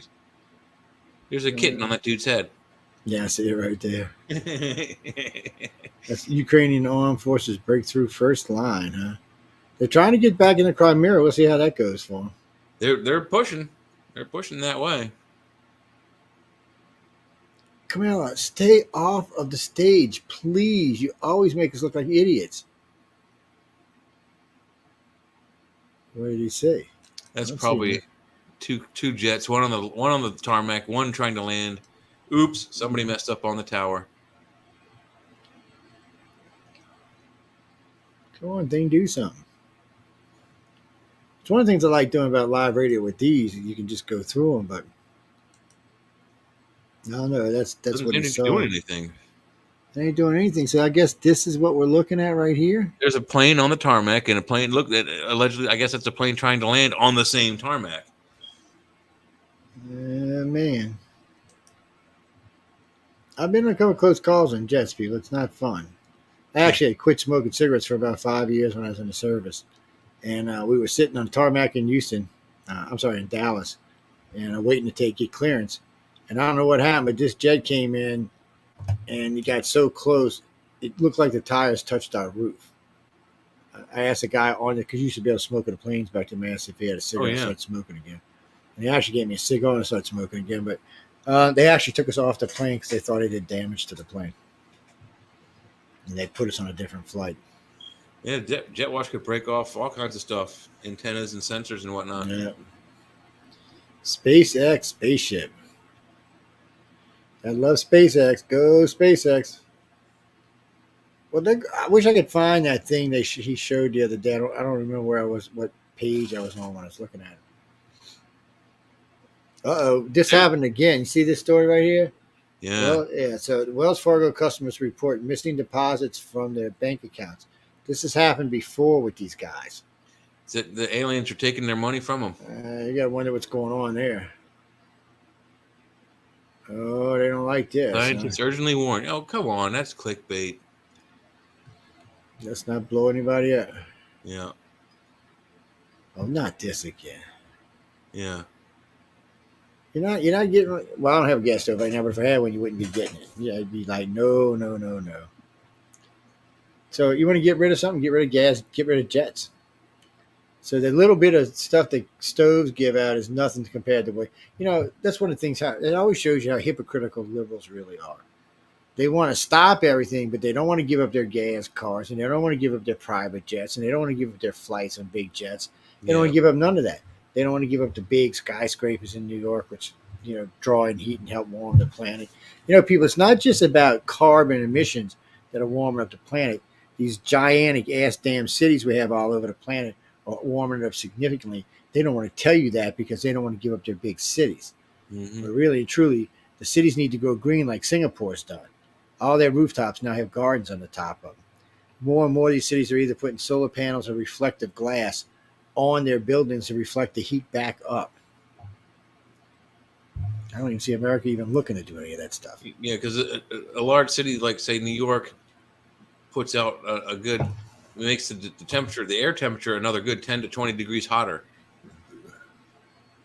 Just from activity of boilers and electricity and stuff humming through the lines. Well, there's something else that's been bothering me. I know we have the ability to make carbon emission free vehicles, so yeah, I'm not sure why we haven't actually done that.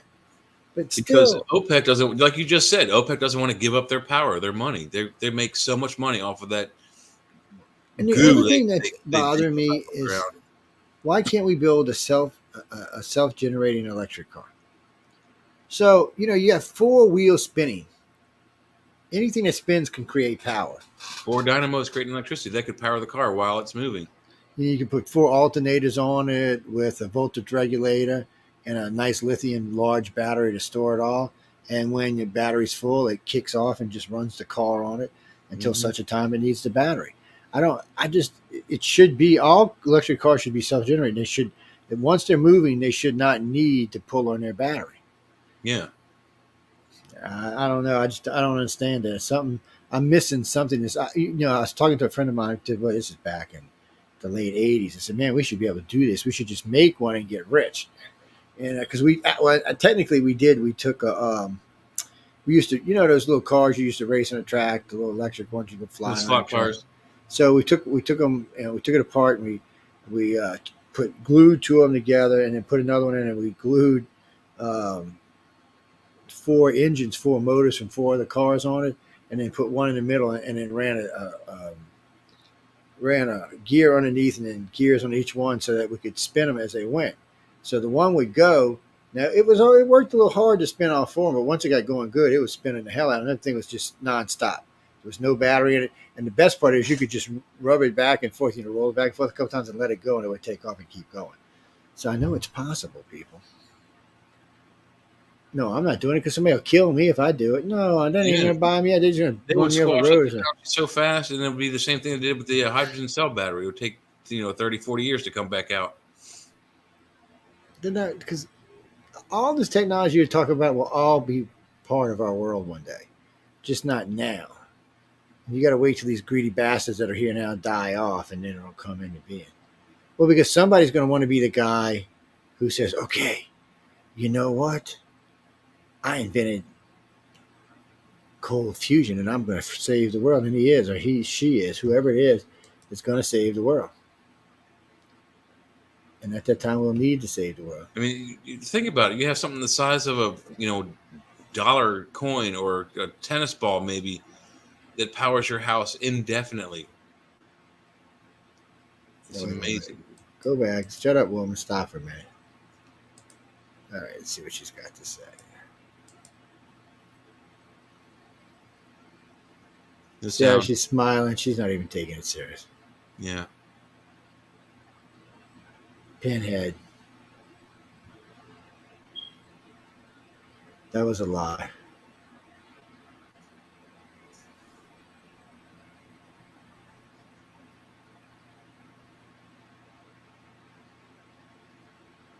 That was a lie. I don't understand why you got to be polygraphed, man. I want him polygraphed. Swearing with your hand in front of Congress don't mean shit to me. I want your ass polygraphed. He'd probably pass. I'll be back in 1 minute. All right, so let's get out of here, people, wherever we were earlier. What's this? Mars helicopter breaks 3 months of flight gap with 53 red planet hop. Oh, 53rd red planet hop. Yeah, it's getting all over the place. It keeps seeing the rover all the time. I'm not sure what that's about. Top Republican tells chilling story of UFO.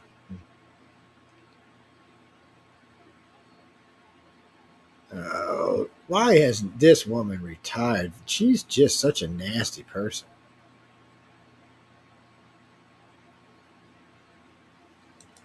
It's let's see, we can watch it. It's like I said, it's one of the nice things about doing live. Oh, not this again. Sorry, guys.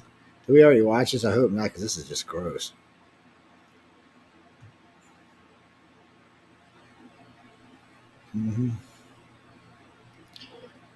Well, I ain't turning the volume on this. I definitely don't want to hear whatever she's talking about, or he's talking. No, she's talking about.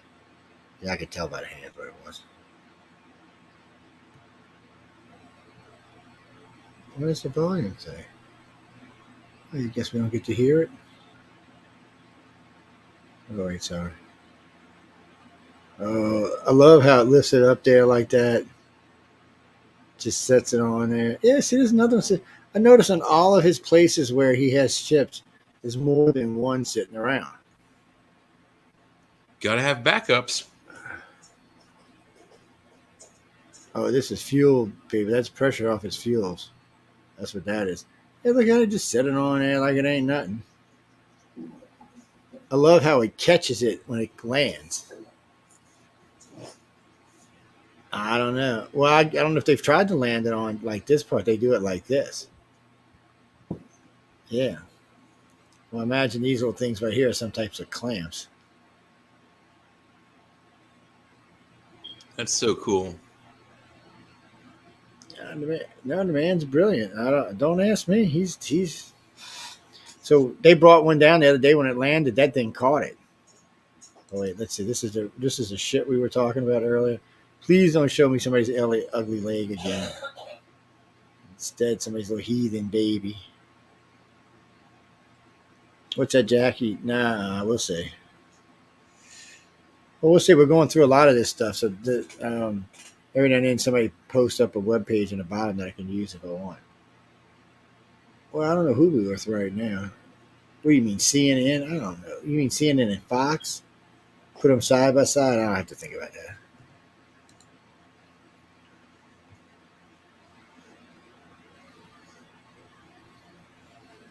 Oh, cool. Sea drone attack.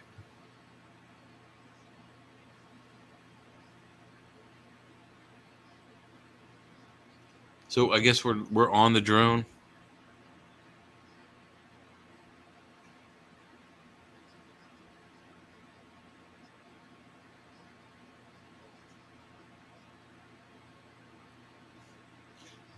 That's the ship we saw listing.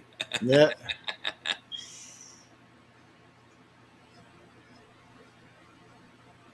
And that's about where they keep the magazine, in the middle of the ship, isn't it?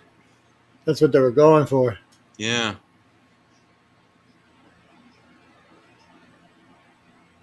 magazine people. That's where they keep all the munitions, gunpowder, and flammable liquids.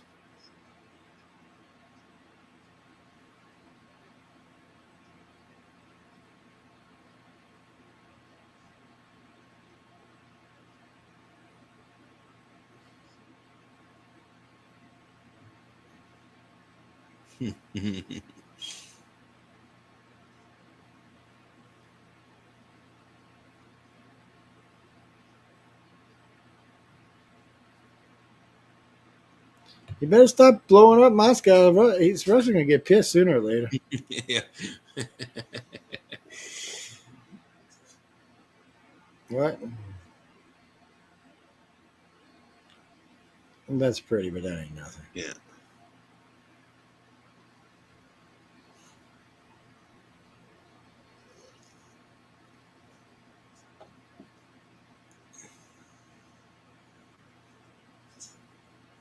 This is the one we were looking at earlier. Yeah. So I guess we're looking through the plane that's about to land, where there's a plane about to take off on the same runway.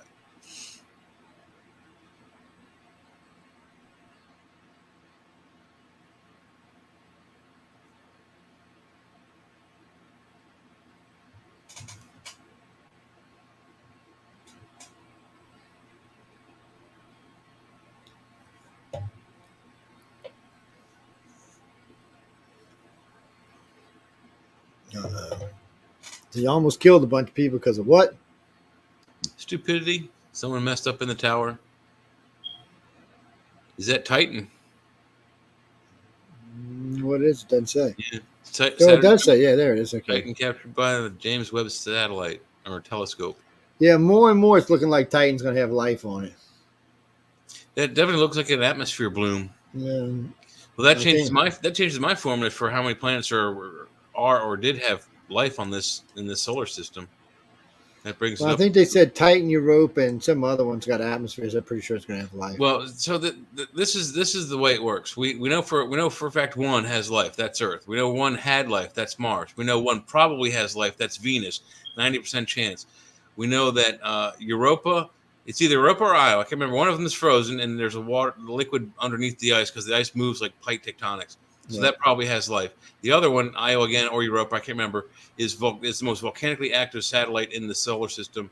It will eventually have an atmosphere, and then now Titan. So that brings it up to 1, 2, 3, 5, 6 now. 6 planets that might have life.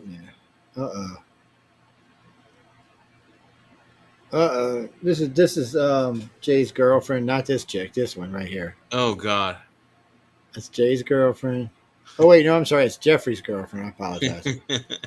This is who Jeffrey Pritchett sees on the side. He's having an affair with her.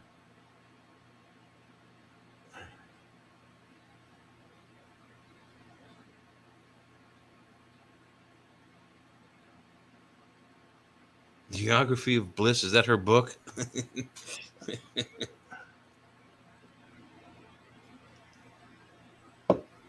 Of course, that's what everybody said about you. Yeah.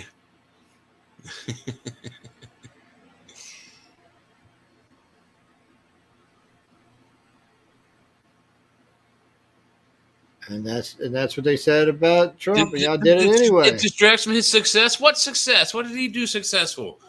Make gas go up $5? Come on.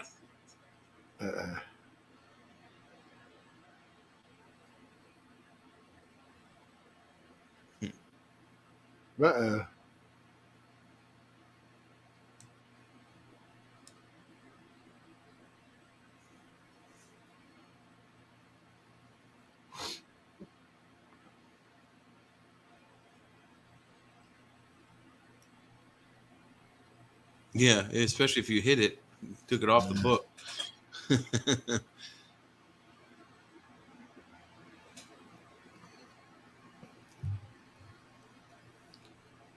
So why aren't these two in jail?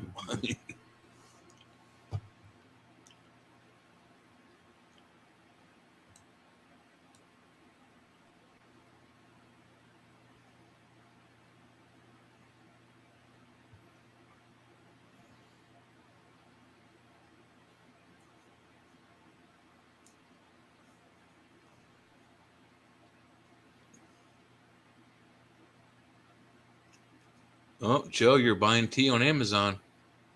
Hey, get off of there. Oh, you know what's funny about this tea? There's a one of our artists from Illustrators does Yeah. this fancy tea she does. I remember that interview. That was because I said I recognize your work. Is this? And then it was all Twinings. That was amazing. And they do make a good tea. I like their Earl Grey. It's pretty good.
Is this the one you were talking about on the other show where he had the guy fired?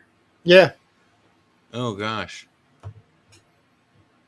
This here is just stuff where Joe Biden was on the phone with big wigs from like the companies. Yeah, like this Ari Fleischer guy.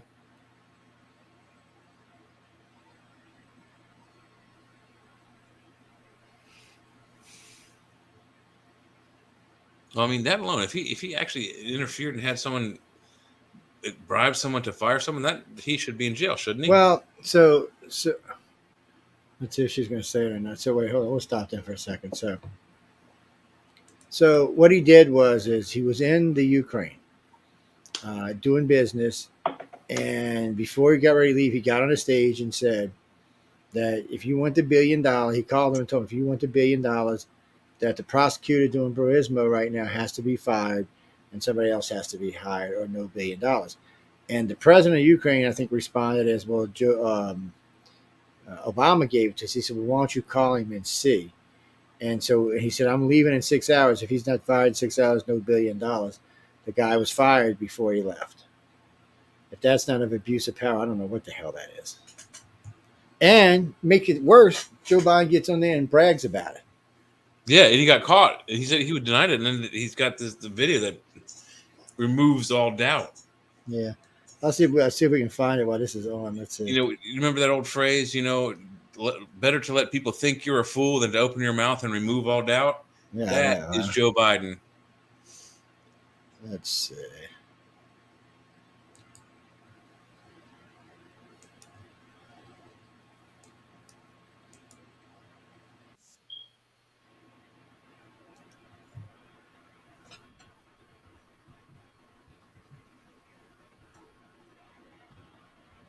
But there it is. Yeah. Wow. You're fired.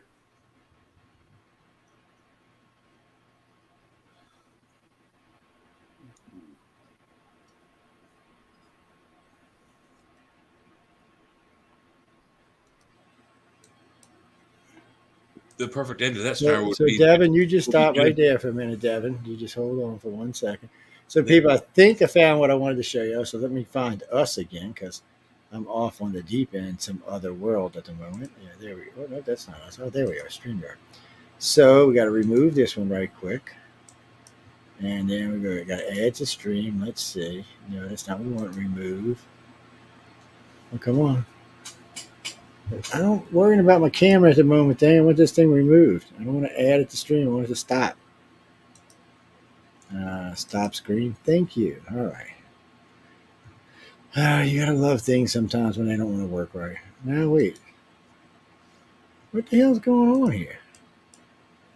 Hey guys, I don't exactly know what just weirded out on my computer about. I have no idea what just happened. Mercury retrograde. I lost myself. I lost Jay. I lost any options. I just turned my camera off so we could see those news stories a little bigger. Okay, let me get this up here. Okay, go back to present.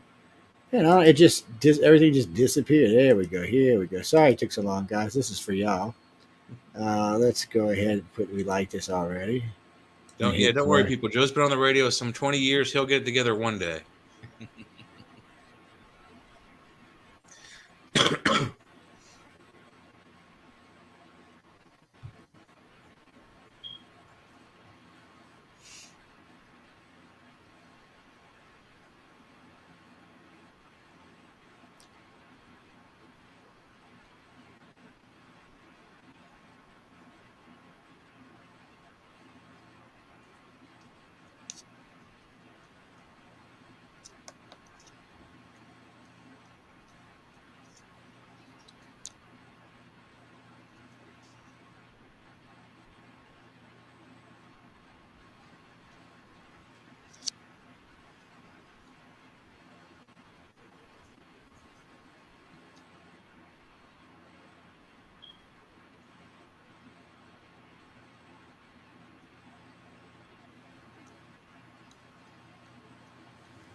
Okay, guys, that's absolutely and totally illegal. Just so y'all know that he broke the law completely. With just completely broke the law. I'm not sure what the hell he thought was going on there, or why he thought he could get away with that. But he absolutely totally broke the law. So you can't leverage somebody on money that we're giving you for something. You can't even leverage somebody with money just because in this country it's against the law. Especially, I mean, if he's using U.S. aid for Ukraine as bribe, that's our money we paid in taxes to the government for them to use. Well, the thing about it is the money had already been guaranteed to him. It was already given to him. He was just over there announcing it as it was a press deal, a picture opportunity. But at this point, the guy he's talking about had started investigating not just Burisma, but his son. And that's why he wanted the guy fired. So right there, when he knew this guy was investigating his son, he should have stepped away from it and just left it alone. But he didn't. But why would he intervene on his son's behalf? Does he know his son is doing stuff under the table, doing things illegally? It has to be. If his son wasn't doing anything wrong, a proper politician would have allowed his son to go through that trial and come out clean the other end. But no, we have a little bit of treachery going on there. And we do. It's all right. Let me see if we get this going again. Hey, there we are. Well, no, guys, sometimes I didn't put my hair up tonight, but it's just so much badness here. Yeah, I'm gonna put the other one back on in just a second. It's let me find it again. That's it right there. Nope, that ain't it. It's this one right here. Oh no, it ain't either one of these, is it? What is this? What is this? Well, that's us. It's us, yeah. I was putting us on people. that was just a bit weird. No, that was just a bit weird. I mean, I don't exactly know what the hell that was, but let's see if we can find the last one we were looking at. Where was it? Where was it? Share screen. No, I don't think we can. I don't. No, this is software here, people, on how to make something. This is that Chat GDP AI software. Yes. Well, that was pretty neat, the other show. Let's see what this one is.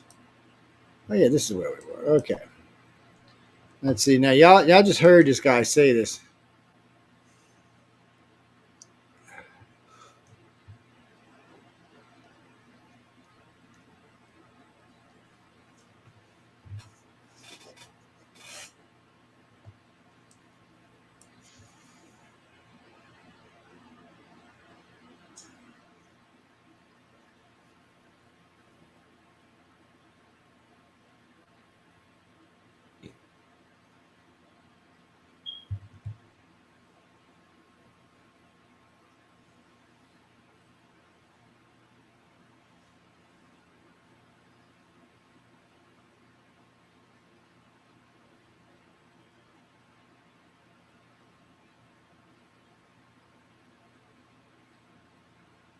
Are we waiting on a video of Joe Biden admitting about the bribery?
Yeah, you know how much shit they gave Trump for not letting all the tapes out of him being talked.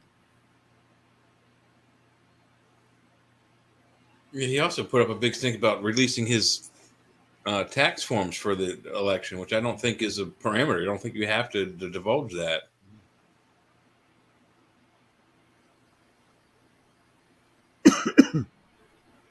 You shouldn't have been. I mean, if they need to make sure you're up and up, that I'm sure that IRS can do an audit, without your knowledge and see if you've been paying. But I don't think it's required to be president.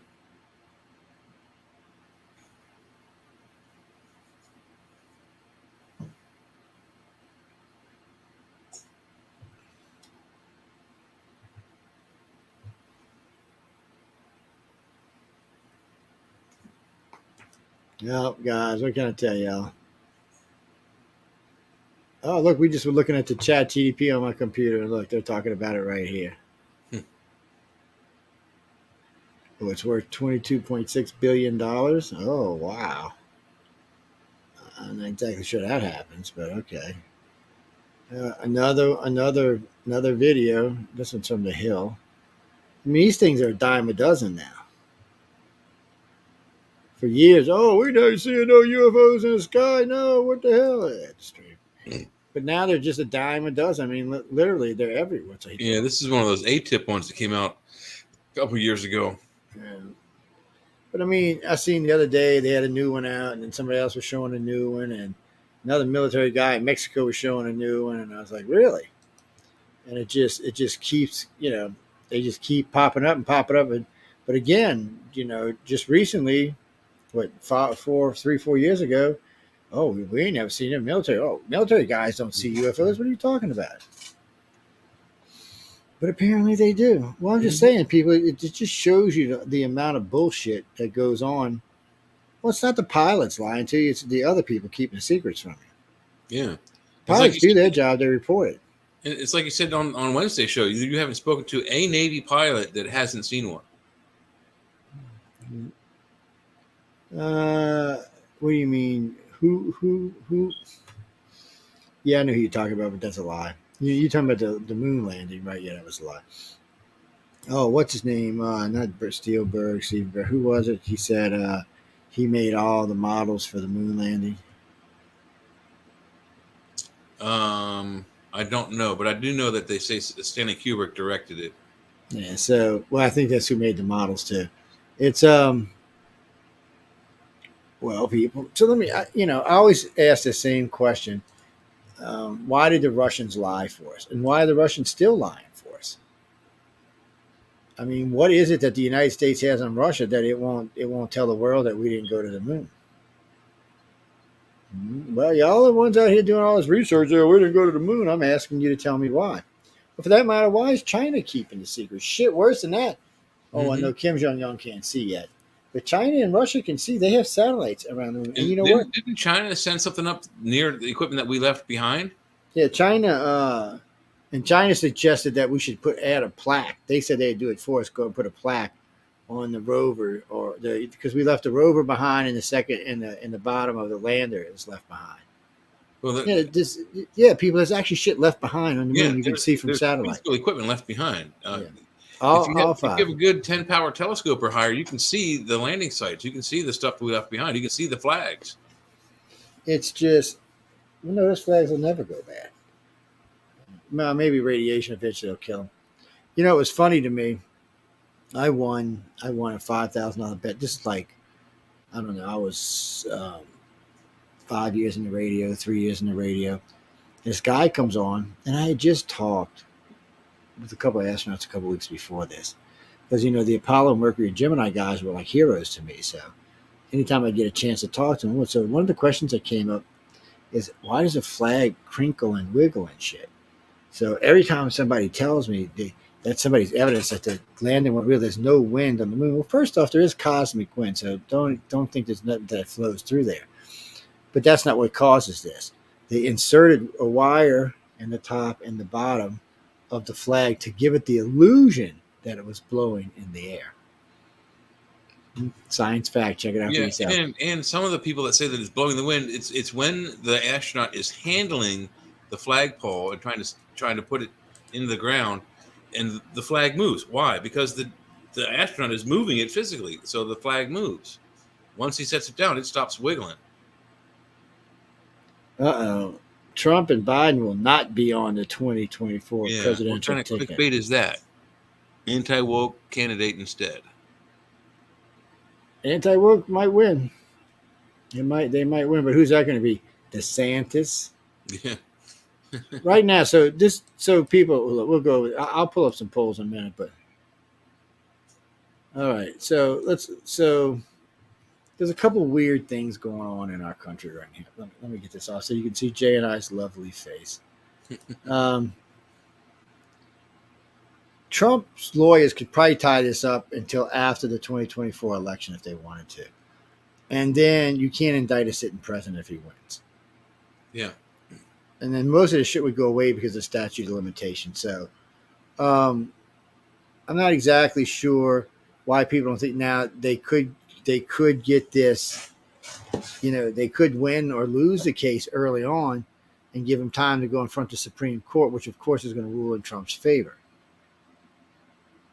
Yeah, see, in the end, Trump's going to probably walk out of this no matter what. It just depends how it's going to play out. If the scenario where he wins presidency and it's tied up all that time, then the statutes go away. So, but even if he don't win the presidency, the Supreme Court's going to overturn anything any of these guys do to him. He's not going to jail. So a friend of mine came and read the Georgia, the DOJ indictments. That they're garbage, people.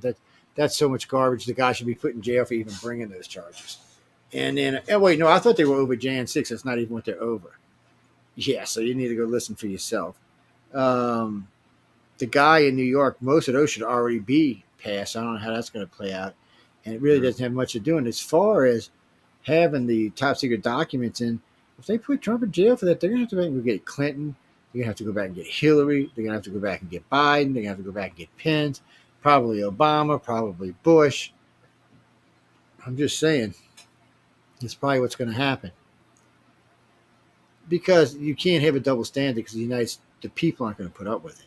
And then you have to be very careful here, and this is why. So before they indicted Trump, he was 16 points behind Biden and about 10 points behind DeSantis. When the New York guy indicted him, he got within, I think, 8 points of Biden and gained another 10 points in DeSantis. When the Georgia stuff came through, he gained another 5 points on each one of them.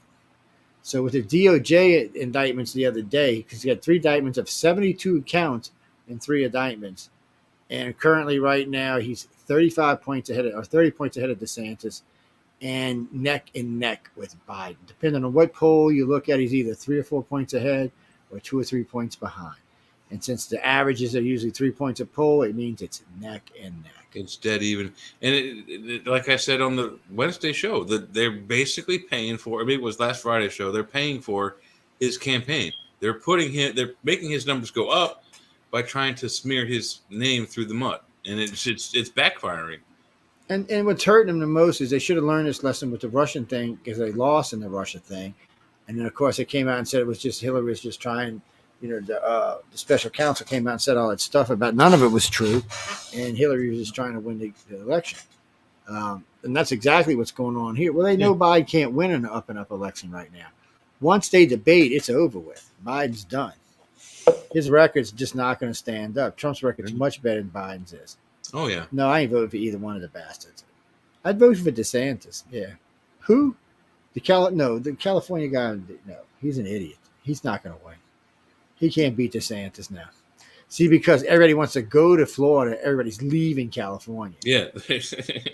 That right there kind of gives you who's the better guy off the bat. Both states have very similar topography and weather, so. Yeah. Texas is going to go red. Florida will probably go red this time. And most of your major states, well, no, you should get either gain in the Senate or take it over, or more than likely it's going to be a GOP president because Biden's an idiot. Come on, gas went up again. So I was the other day thinking, oh, it's 285. It's starting to go down. Well, I went to go get gas today. It was 259. I mean, 359. I was like, what?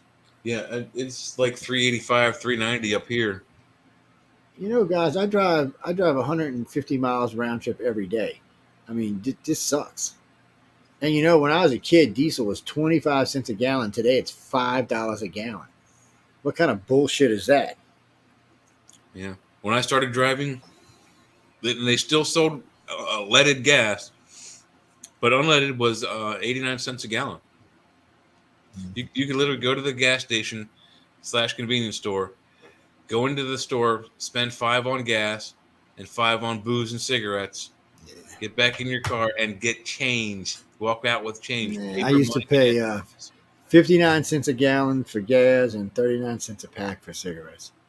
Yeah, I was $1.05 for cigarettes, $2.35 for a 6-pack of Milwaukee's Best, and then $5 for gas. I have a half a tank of gas to go wherever I want, and change in my pocket. Now you go to the gas station with $20, you walk away with $0. But in all fairness, people, gas had to be cheap because 2 of my cars only got like 8 miles to a gallon. Yeah. Oh no, them fuckers like you'd actually watch the needle. If you were going fast, you'd watch the needle. Those big cars actually just go. You know, like we had an Oldsmobile 98 with a 455 rocket in it. I mean, it was a beast of an engine, and boy, but it would suck the gas now. Well, yeah. It's part of life. But you know, nowadays we do have cars. They are emission-free cars now. Well, they learned something. So with all this control stuff we put on them today, you know, they already reduce emissions quite a bit. California standards are ridiculous. I mean, they really reduce them a lot. But a gentleman just recently found that you can put a box on them. So, you know, you have, whatchamacallits on the mufflers. What are they? What's the other? Catalytic converters. So catalytic converters are catching this stuff, convert and sending it back out. And by the way, if you ever get your converters changed, don't let your mechanic bullshit you. The old ones are actually worth money. Actually, a nice chunk of money for whatever's inside of the converters.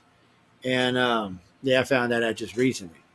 So, but with the converters, they have this new box they can put on, and the system is filtered through there, and it scrubs it. So everything coming out is clean, and you can just change the filters periodically. I think they said you probably have a normal driver have to change them like once a month, and just wrap them up, put them in things, send them to be recycled. And even those are very, very little. He said, really and truly, if we truly wanted to, we could do what they call a water recycle, where there was just a little bit of water in your car that allowed it. He would cool the stuff, and instead of going to air, it would just go on the ground, and you could have a system to clean it up. But we don't really need it. Now, Janice, I know what you're talking about, the electric cars that are connected to a grid. Mm-hmm. So you have a thing. So your highways are basically electric grids. No, you're not going to have a thing that channels in, because most drivers would have to have an autopilot for that. No, most of y'all could not stay on the hook or stay on the hook on the ground. Yeah, no, it'd be like slot cars without the slot.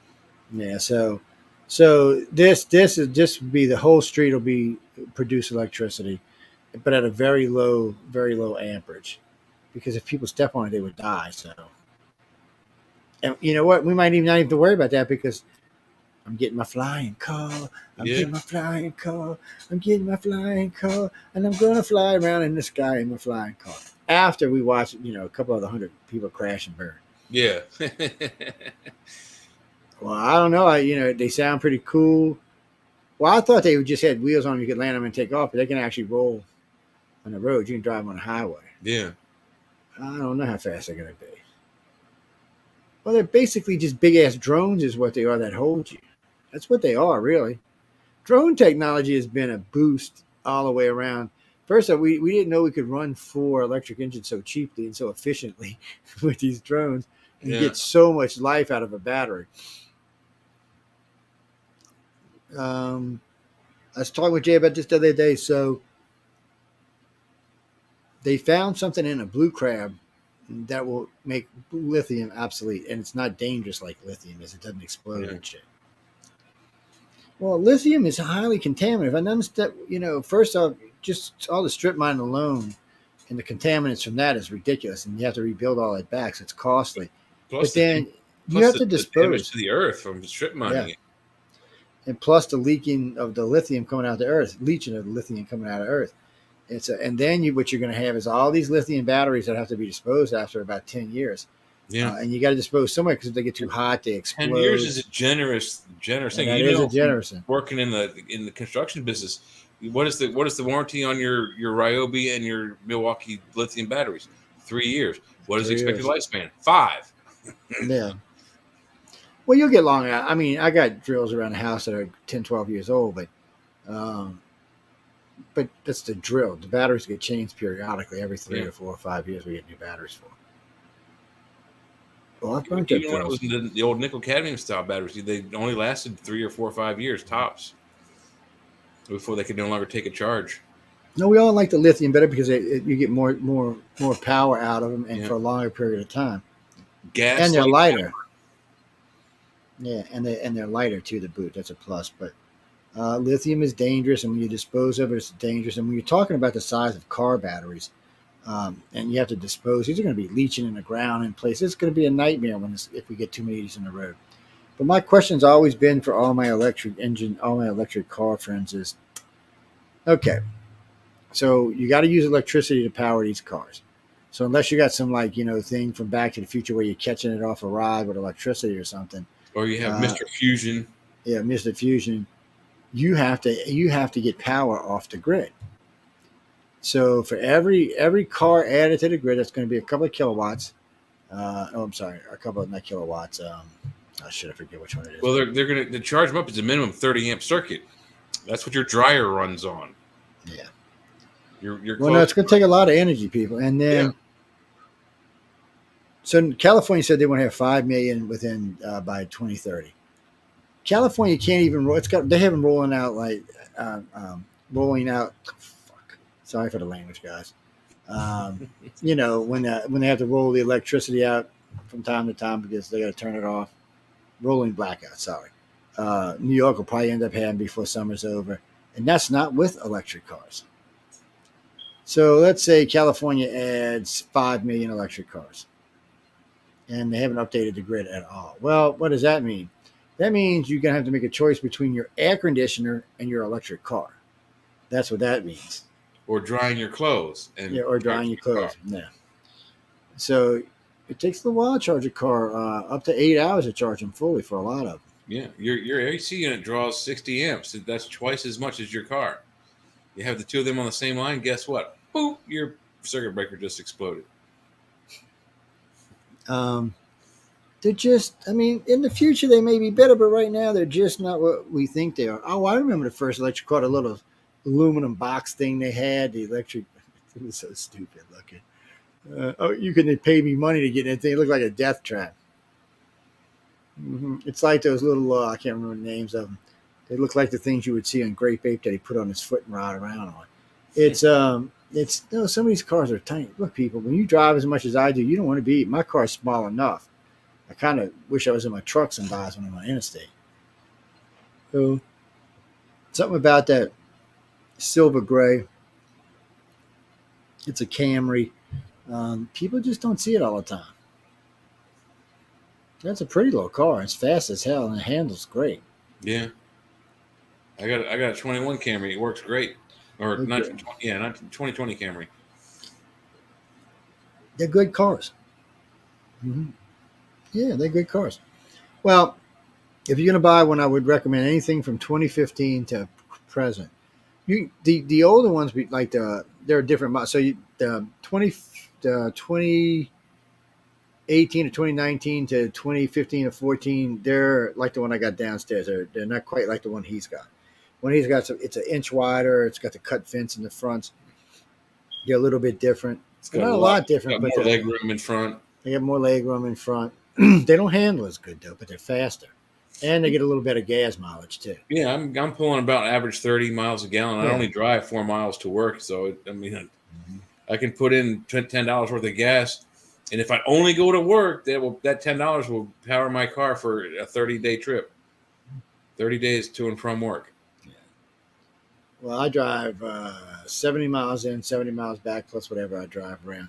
But even with city drive, my car's averaging 30 miles a gallon. Yeah. Now, if I'm acting like an ass, it'll drop down to like 29.5. But it is one of the best handling cars I've ever driven. I had rented a 2023 when I went out to Ukraine. It's really nice. Yeah. It didn't quite handle as well as mine did on deep turns, but I think it's because it's a little bit wider. It's just set up a little bit different. And it could just be I wasn't used to the suspension either. Well, and they also, if you got a 2023 model or 2023 model, they've got lane drift avoidance kind of stuff. They have mine practically. It isn't auto drive, but I can let go of the steering wheel, and if I have all the lane drift assistance stuff on and my cruise control is run by radar now. So if there's a car in front of me, it detects that car, so it slows itself down. I don't have to like turn the cruise control off and then manually power the car behind another vehicle, which is really neat. But we'll follow the contours of the road. The car will steer itself because it's got sensors that detect the lines on the road. It's like one step away from like, Demolition Man auto drive stuff. Yeah, it's kind of strange how but these days, I mean, I seen Chevy the other days, they're announcing on their truck, full auto drive now. You know, they're driving now doing like this. GMC truck. Yeah, GMC. Well, Tesla says they got full auto drive. I'm not trusting any. Even Googling them and some of the big truck companies, they're still having trouble with it. But they have full auto drive out there, but they always have a driver in the truck or the car with them. Yeah, you can't. It's not like a drone. You can't send the car off to go pick you up yet. But you can sit in it and monitor it, and if there's if it's going to make a mistake, you can override and go to manual. What happens to Uber and Lyft after we go there? It'll become like Total Recall. It'll be like those Johnny Cabs, remotely controlled, public transportation. Well, we're getting AI now, so it won't be a big fetch to put a little car together like that and send it out to get you.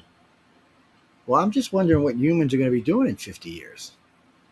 Playing video game all day? What? I mean, a lot of jobs that are around today aren't going to be around. In the video game in 50 years, Yeah, you will just merge into it. Well, I'm just saying, people, a lot of jobs that are here today are going to be gone. Mm-hmm. A lot of electronics jobs, a lot of writing jobs, a lot of illustrating jobs, a lot of just everyday jobs like taxi cab stuff. Even McDonald's is flirting with two fully automated restaurants. I've been to one of them. It's pretty good. It did a pretty good job. Step. If you go to any of the newer ones, they always have like 2 or 3 kiosks where you can order your stuff and then just pick it up at the pickup counter. You don't ever have to interact with a human being. Now, I do like what's one thing I do like at McDonald's kiosk. So I bitch about Lowe's and Home Depot and some of the grocery stores where they want you to bag your own stuff and do it yourself. Yeah. Okay, if you're going to make me do that, then I want a discount on my stuff. I mean, come on. I mean, I should be getting service or I should be getting a discount, one or the other. I feel the same way. If you do self-checkout and have to bag your stuff, that you should get a 5% discount. Yeah, you should get a discount. It's not a lot, but it basically in most states, that's tax-free, almost tax-free. Yeah, so I just think they should give you a damn discount or hire some people and let them get up there. And what happens is in some of the busiest stores, people start screwing up. They get nervous when they're at the kiosks because people are getting in line next thing and there's no registers open. So it's making for a problem. The guy down here at the one in New Orleans, I asked him, I said, why ain't you got any registers open? He said, man, we're having a hard time finding people too.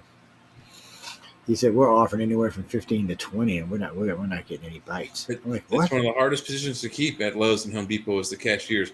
They're the front end and last end. They're usually the first person the customer sees is either a customer service agent or a greeter or someone at the register, and on their way out, there's that same person or even another register person they see.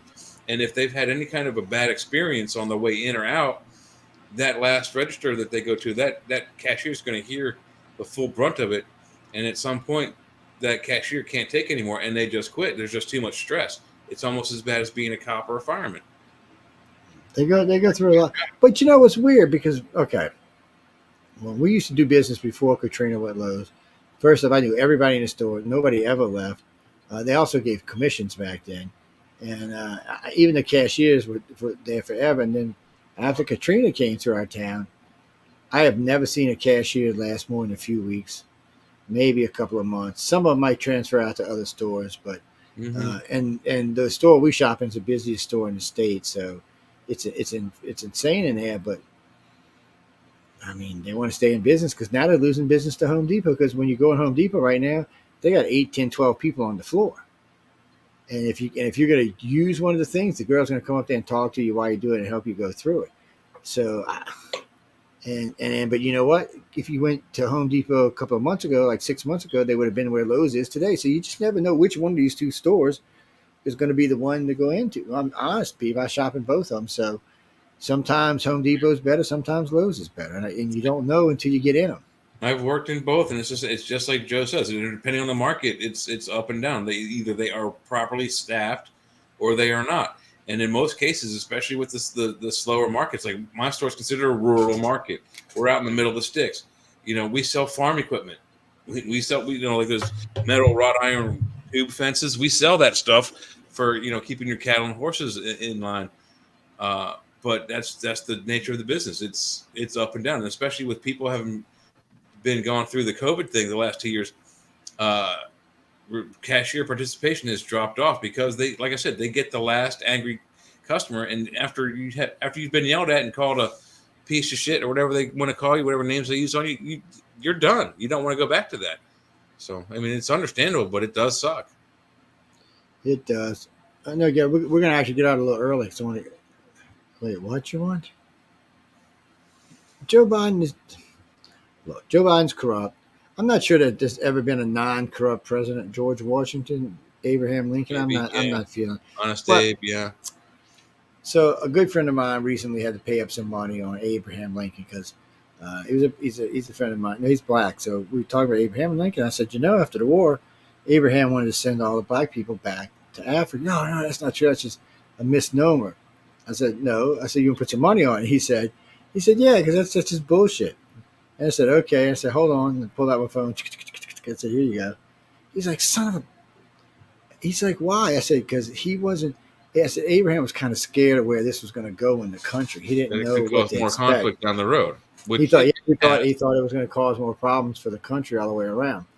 And so that's what he wanted to do. Of course, John Wilkes Booth killed him off, which everybody hates him, but, maybe black people shouldn't hate him that much because they're still in the country. Yeah. There were several plans that he had. It was either going to be some sort of reservation for blacks only somewhere out west. He's going to dump them on Puerto Rico or Cuba, or just some random island in the West Indies. Just capture everybody and put them there. Well, and that's the thing. When people, I was listening to a friend of mine the other day. Said, "Well, America had so many slaves." I said, "No, we only got 2% of all the slaves caught in Africa." He said, "You're kidding me." I'm like, "No, look it up for yourself." I said, the problem with all this is there's a lot of lies that were told. And I said, the other day they were talking about reparations, and I'm like, well, from who? I'm not paying reparations. My family never owned slaves. Screw that. Well, both sides of my family weren't even in this country until way after. Then you know what? Mine might have not been either. So I'm kind of like, no, that ain't going to happen. But what bothers me more is, you want reparations, fine. But let's talk about the Native Americans first. Because so the other day, a friend of mine, he's going on and on. He's a host on Black Entertainment Network, and he's going on, and he's like, "But Joe, some people deserve it." I said, "Maybe." I said, "You don't deserve it. You live better than I do, dude. I'm gonna get the hell out of here." I said, "You're having a great life," and I said, "Most of my friends that are black aren't having great lives." I said, "So that's just being greedy, is what that is." I said, and I said, "Not everybody's gonna qualify, and that's gonna make trouble." And I said, I just don't know. And then if you start going around and you go give 14% of our population $400,000 each, it's going to cause problems in this country. Not just in the financial hardship it's going to add, but it's going to cause trouble with the Jews. It's going to cause trouble with the Chinese. It's going to cause trouble with the Native Americans. It's going to cause trouble with the whites. I said, wasn't there a thing when after the blacks were freed and released? Wasn't it that each was given 40 acres and a mule? Is that not? Didn't that? That is true. So that's another thing that has to be found out. How people felt back then. So what they're going to have to figure out is, so that's another thing that was brought up. If your family took reparations back then, you're not eligible for reparations today. California's already been talking about that, and so if you took it way back when, then you're not. But that's not even it. So let's stop for a minute and go to World War II. So the Jews wanted reparations for being slaughtered and used as slaves. Can't really hate on them, but the Germans said no because they weren't the ones actually using them. People like Porsche was using them and Volkswagen was using them. So these companies are the ones that paid reparation, not the country. So personally, I think if anybody's going to be paid reparation, it should be by two people: the ones who caught and sold the slaves, which was the Zulu, and a group of pirates, and any plantation companies that bought them that are still in existence today, or any families that bought them are still in existence today. They should pay reparations. But you're expected, remember this, people, 98% of Americans did not own slaves. Sorry, but that's the truth. And therefore, you're asking a big chunk of the country, but it's not even that. Again, I want to go back to something else. So let's compare the way blacks live today, and let's compare the way Native Americans live today. Have y'all been on an Indian reservation? I have been. It looks like an Indian reservation from 200 years ago. Half of them don't even have freaking running water. Most of them don't have doctors. Some of them don't even have electricity. They don't. A lot of them don't. So, well, no, there's the rich ones. No, there's the rich ones. They got some that have plutonium on their reservations and some that have casinos. Yep, or the few tribes that have been lucky enough to do their own gambling situations where they're making money for the community through the gambling industry. Yeah. So Jesse, so what you're saying is so they don't deserve reparations. I agree, they don't. But then for black people, if they're successful, they don't deserve it either. If you're going to play that game, but Native Americans are being treated far worse than anybody in our country right now, and we're talking about reparations to a lot of people who don't need it. Oh, there's people who need them, Bruce, but there's a lot of people who want them that don't need them. It's one of the things that's just going to cause trouble in our country. The Democrats use it as a voting tool. Oh, no, they're trying to do it in California. No, they really are. But California is doing it to try to get forgiveness on student loans. Both are the same issue, no matter how you look at it. Student loans, reparations. It's a big ticket issue for any presidential candidate, particularly a Democrat, to get into the office. Well, they said if California gives out the money it wants to give out in reparations, it'll be bankrupt in 2 years.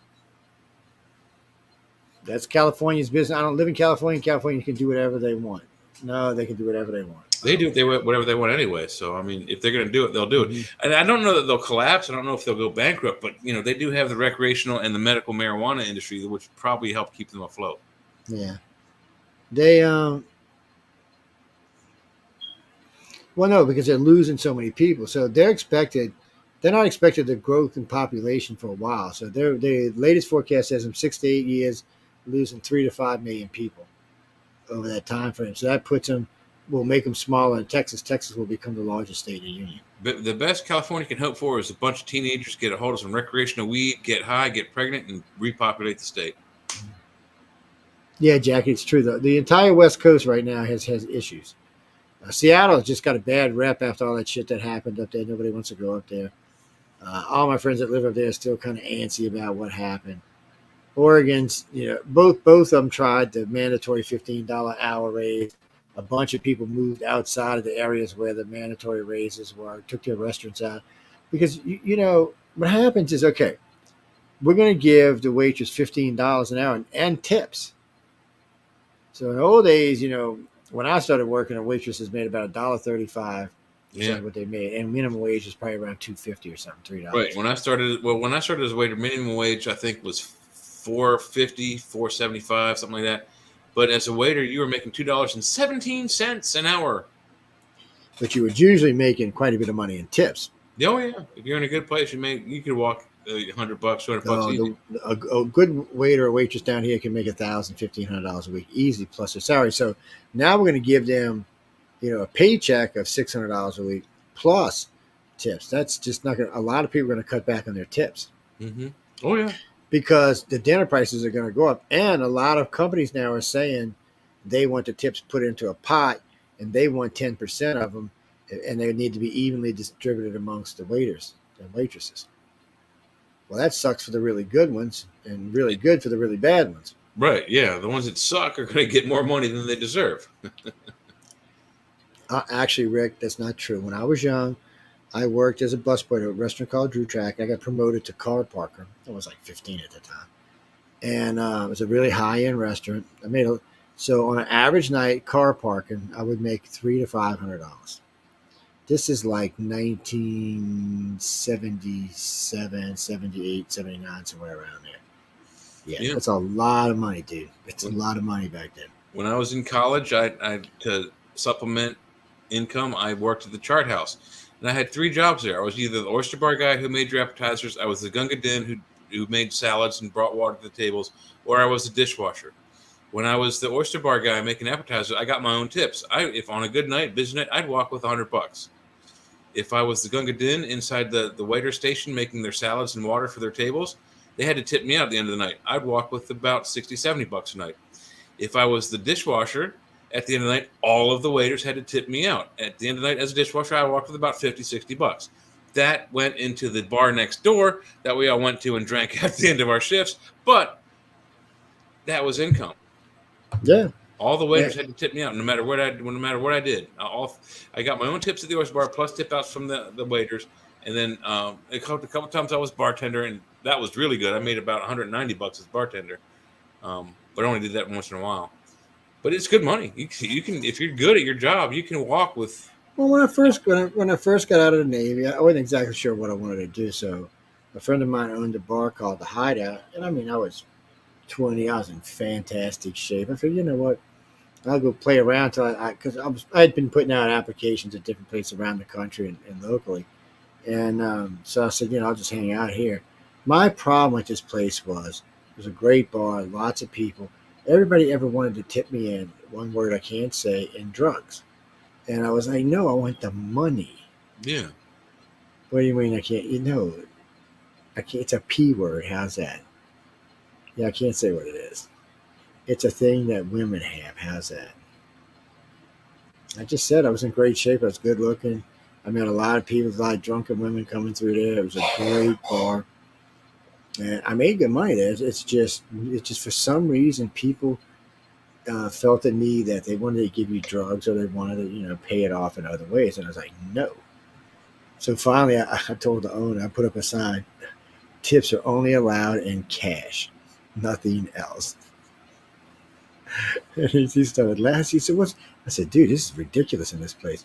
I dated my first, not Mormon chick, Jesuit chick. She was a Jesuit. They're weird. Not Jesuit. Oh, Josh, whatever they call it. Jehovah's? Well, they live in big groups and stuff. Jehovah's Witness? I think that's what she was.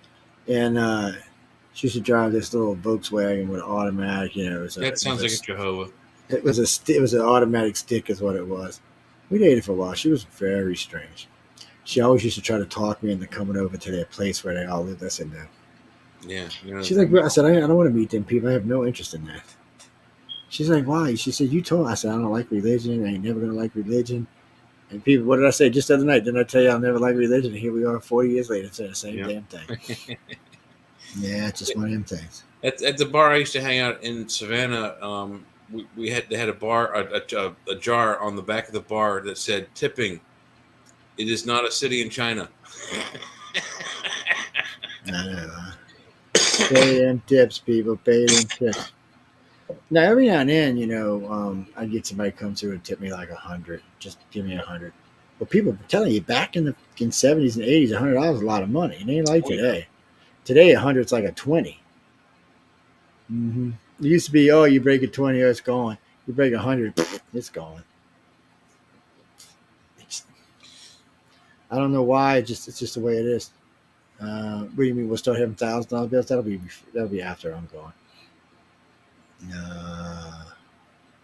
Where? He lives in Pittsburgh. No, I'm closer to Harrisburg. I'm between Pittsburgh and Philadelphia, about 3 hours to either one. Oh, so either way it goes, he's in Sin City, and not the good Sin City. Yeah. Tomorrow, though, the city of Waynesboro, we have the Harry Potter Wizarding Weekend, so it has become Beauregard Alley down the street. Instead of Diagon Alley, it's Beauregard Alley. You can go buy your wands and your wizarding stuff. Well, that's cool. Yeah. My buddy and I are going over there, checking it out tomorrow morning. Jack, I'm the same way. I do Pennsylvania, Pittsburgh all the time. It's one of them things. One's a city, one's a state. I know.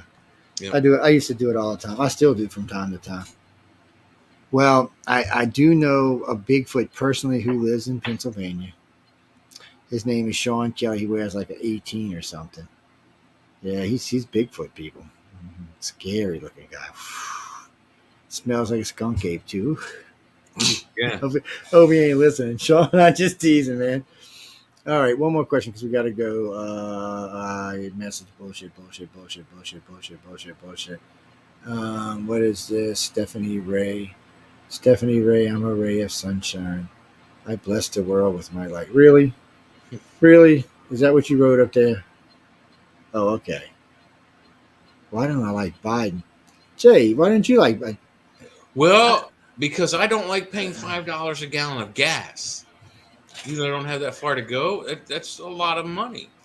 So let me put it this way, people. So when Trump was president, I was paying on average about $2.25 a week for groceries, and sometimes I could even skip a week.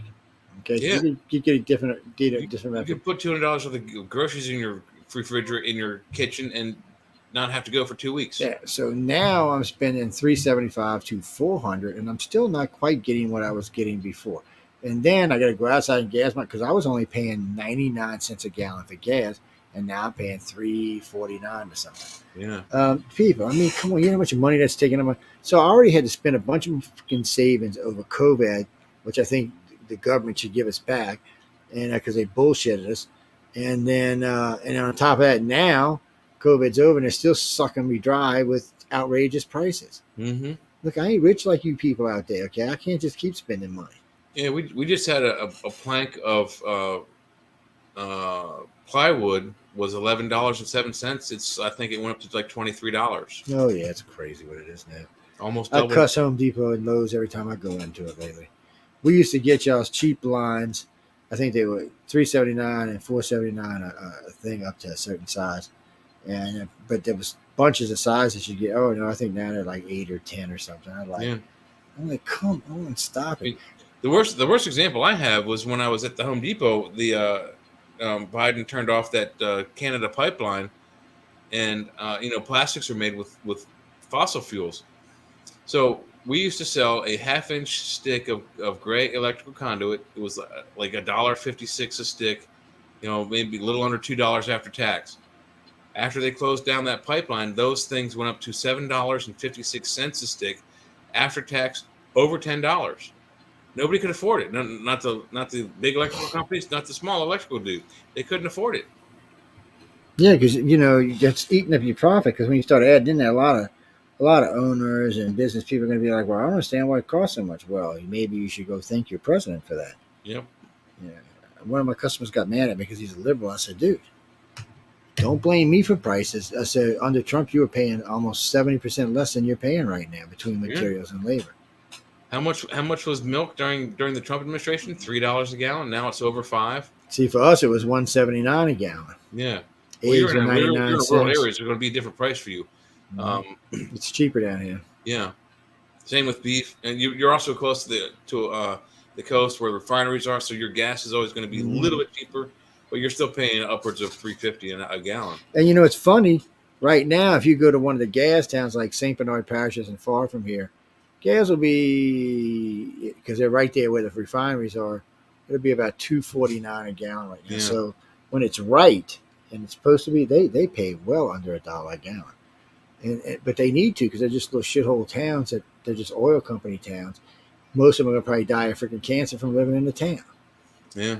Up here a couple of weeks ago, we have this convenience store, gas station company called Sheetz, a little mom and pop company, but they got about 1,500 stores over 5 states.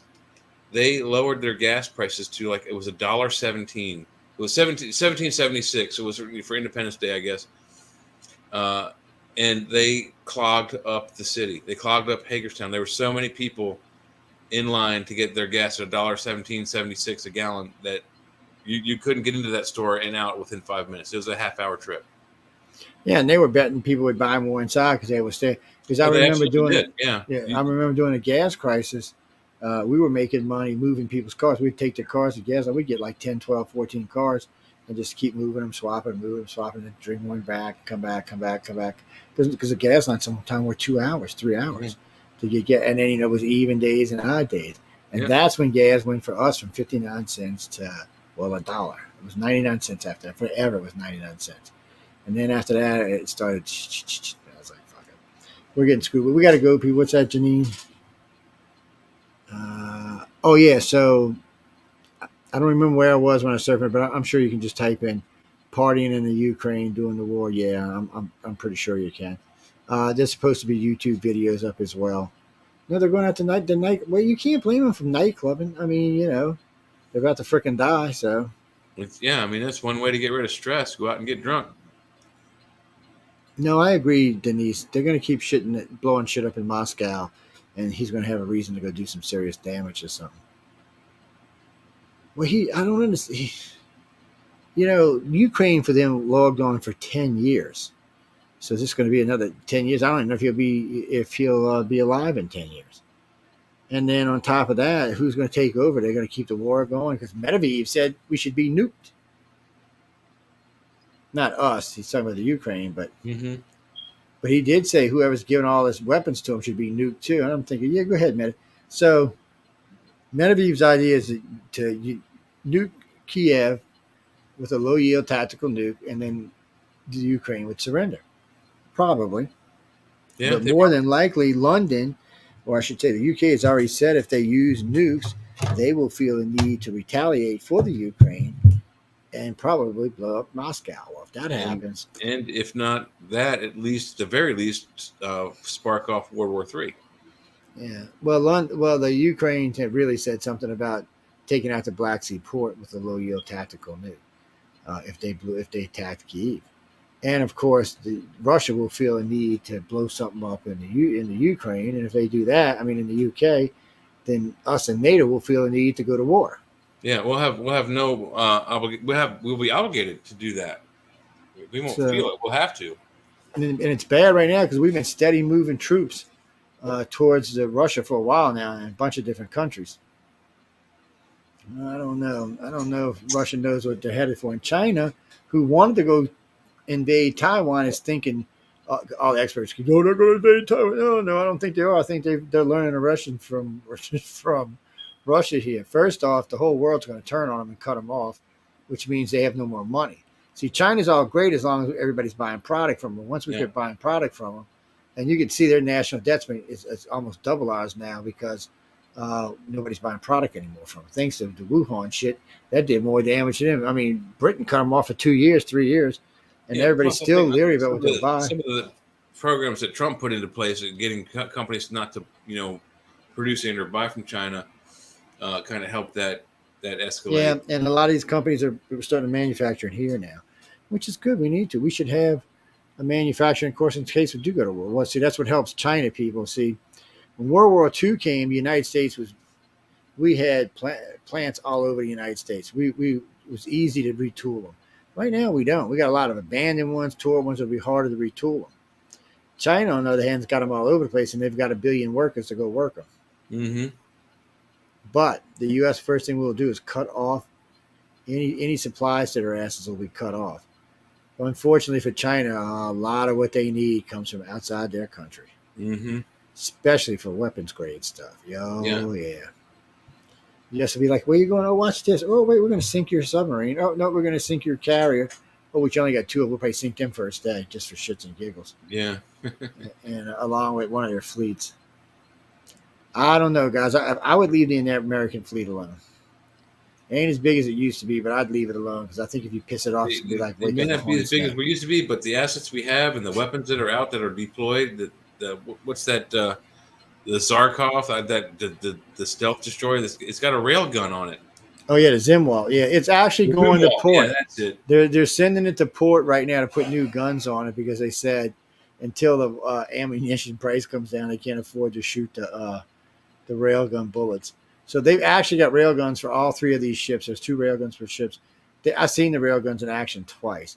They rip through shit like they're butter.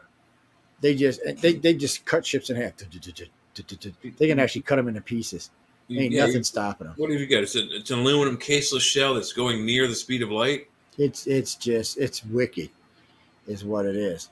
Well, the ammo has to be designed in a particular way, guys. Yeah, but we got to go. I'm glad y'all had a good time tonight. I'm glad y'all let us. Well, no, we'll start playing more clips. In the old days, we used to play a lot of clips, but late. I just wanted to get a little UFOs talking tonight because people have been bugging me, but still, I don't see that big of a response in the chat groups and all for it. So I just thought people would be more.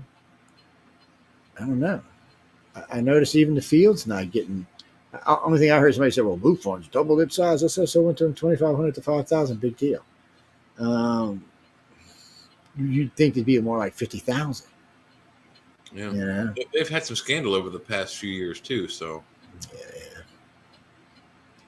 What? No, Carly, I don't know who to tell you that I'm not a director for MUFON. I worked for MUFON a long, long, long, long time ago. I left them because they became the black hole of Calcutta. Didn't no matter what you sent them, you never got anything back. And then when you went looking for stuff, you couldn't find it. Yeah, I was friends with Walt Anderson. Rest his soul, may he rest his soul in peace. But he joined ICAR. I don't know. We're talking 20 years ago on Wake Up USA. We were talking and he found out what I was doing. And he went. My wife met him first. She made friends with him first by like jumping on him and hugging him and crying for 10 minutes. Well, because he helped. We met him when there was a lot of weird stuff going on in our life, and he was a help. Even though he wasn't big into alien abduction stuff, that's scary. It scares me sometimes, and I'm into the stuff.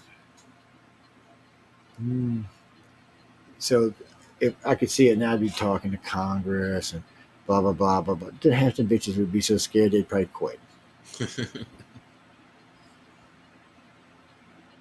Oh, yeah. Or either that, they'd be a geologist or no, polygraph. See, that's the difference between me and most witnesses. I'd let you polygraph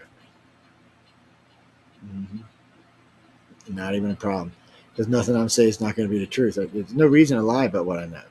The only thing we keep secret in this organization is people's names, numbers, and faces. You have to have a disclosure agreement to release anybody's personal information.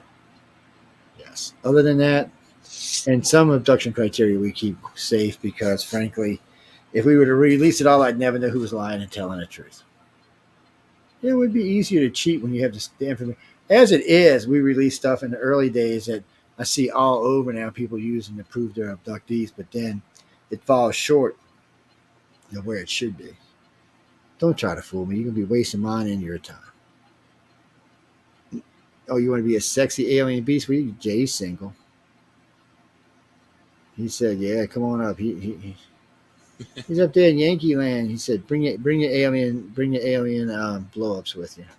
Yeah, we're only famous up here for the Kecksburg incident. We need some more UFO stuff to happen up here. Kecksburg incident, yeah. It's it's true. There ain't much in Pennsylvania. You don't hear much about Pennsylvania and aliens. No, that's because Pennsylvania people will shoot their fucking asses. That's why. Yeah, probably. They like the Kuyons. Oh, I know you hear a lot of. You only hear a lot down here along the coast, not so much inward. Every state's got a UFO story. Yeah. Maybe you know what? Maybe we should do a book on the most famous UFO story in each state. That would make a good book. I shouldn't have said that on there. Anyway, we got to go, guys. I want to thank everyone for tuning in to United Public Radio and News on the Flip Side. I hope y'all had some fun or learned something or something along the line. Any moans, bones, bitches, or gripes, please write to Michelle DeRochier at michellederochier.com. No, really, write to Michelle DeRochier. She likes that kind of stuff. I don't. She does. Good night, everybody.